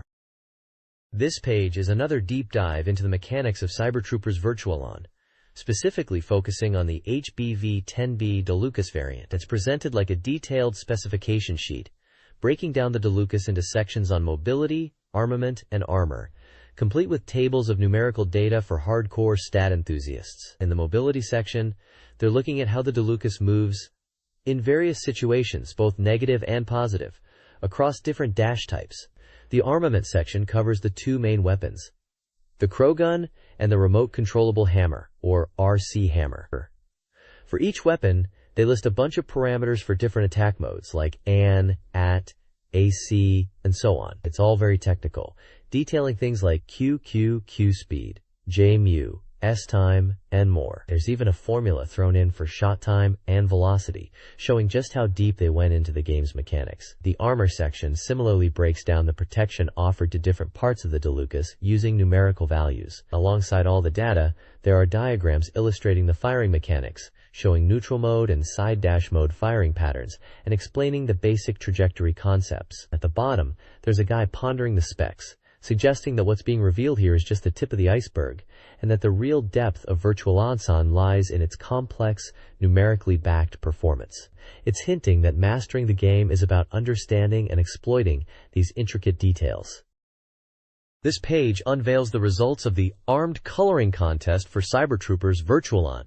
It's part of the Reader's Voice section, and the judges, the self-proclaimed Angry Lucas brothers, have picked their favorites. We get to see the top entries, which are kids-colored interpretations of Virtualon Mecha, probably the Viper 2 and Temjin.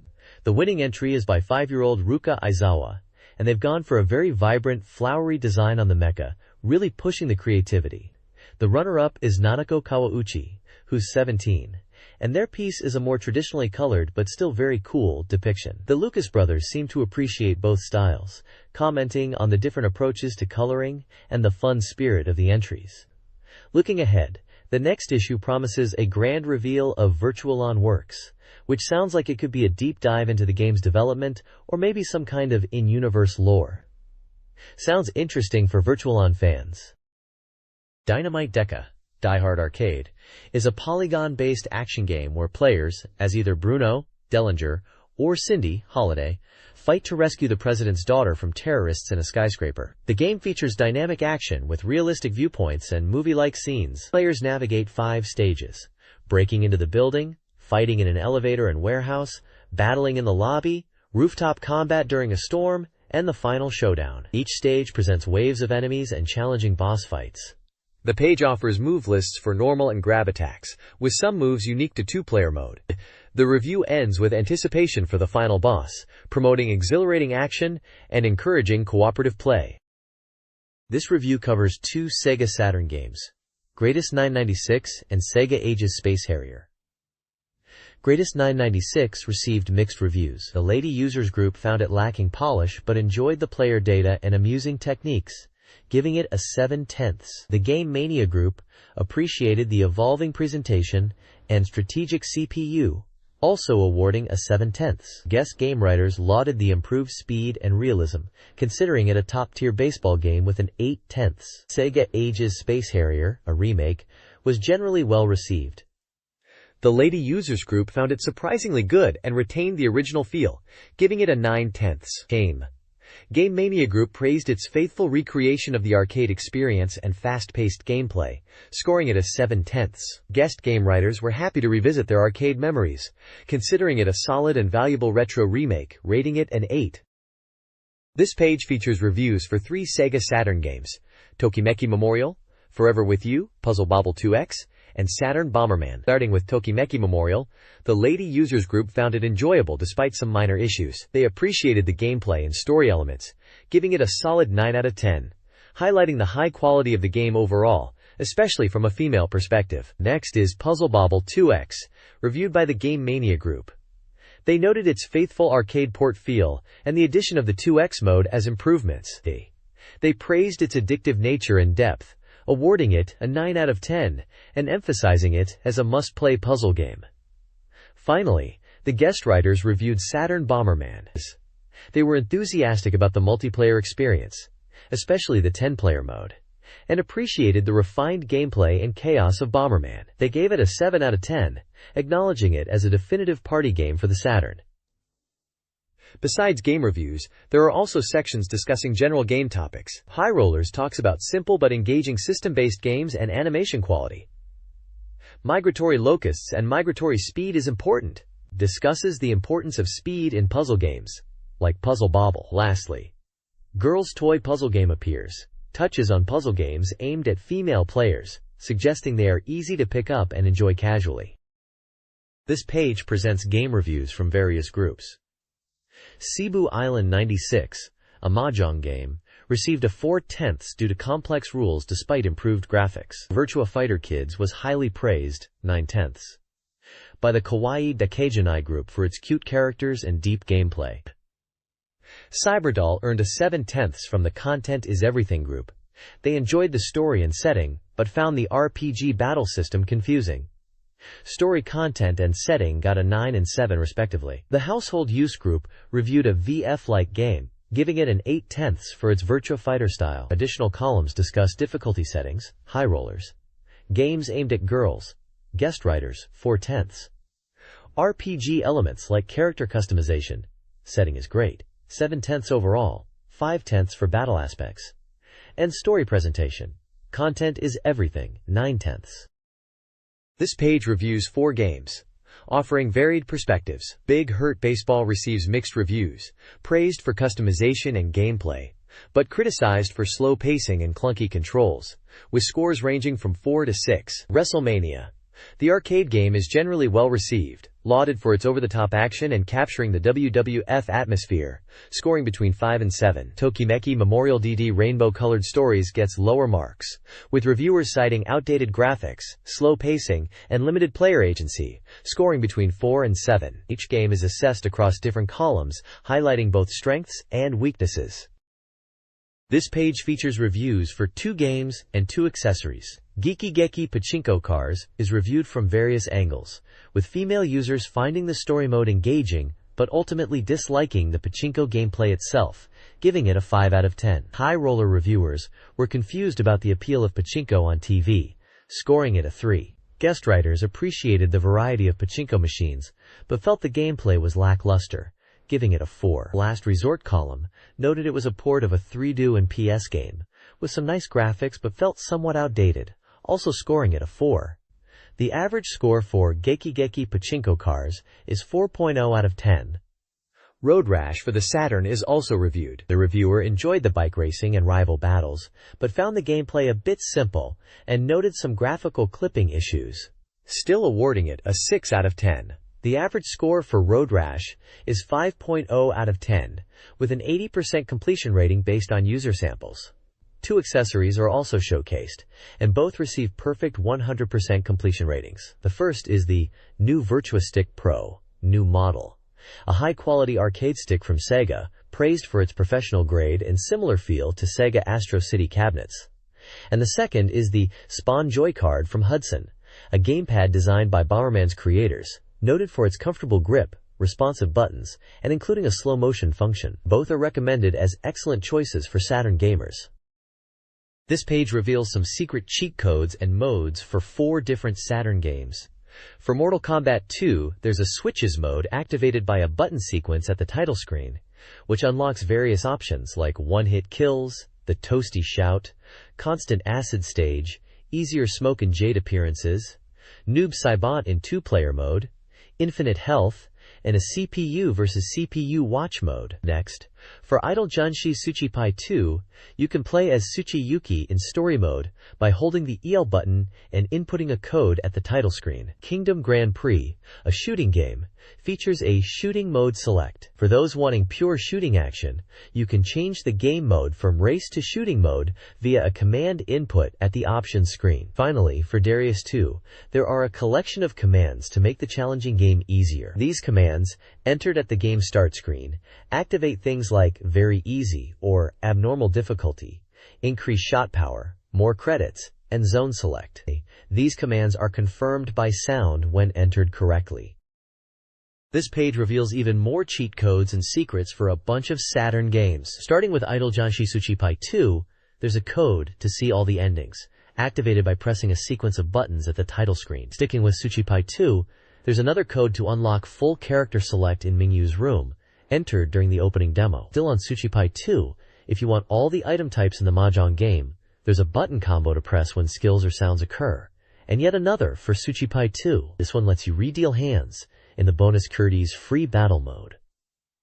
Moving on to Metal Black, there's a cheat to get more credits, increasing your starts up to 9. Finally, for Johnny Bazooka, they've listed stage select passwords.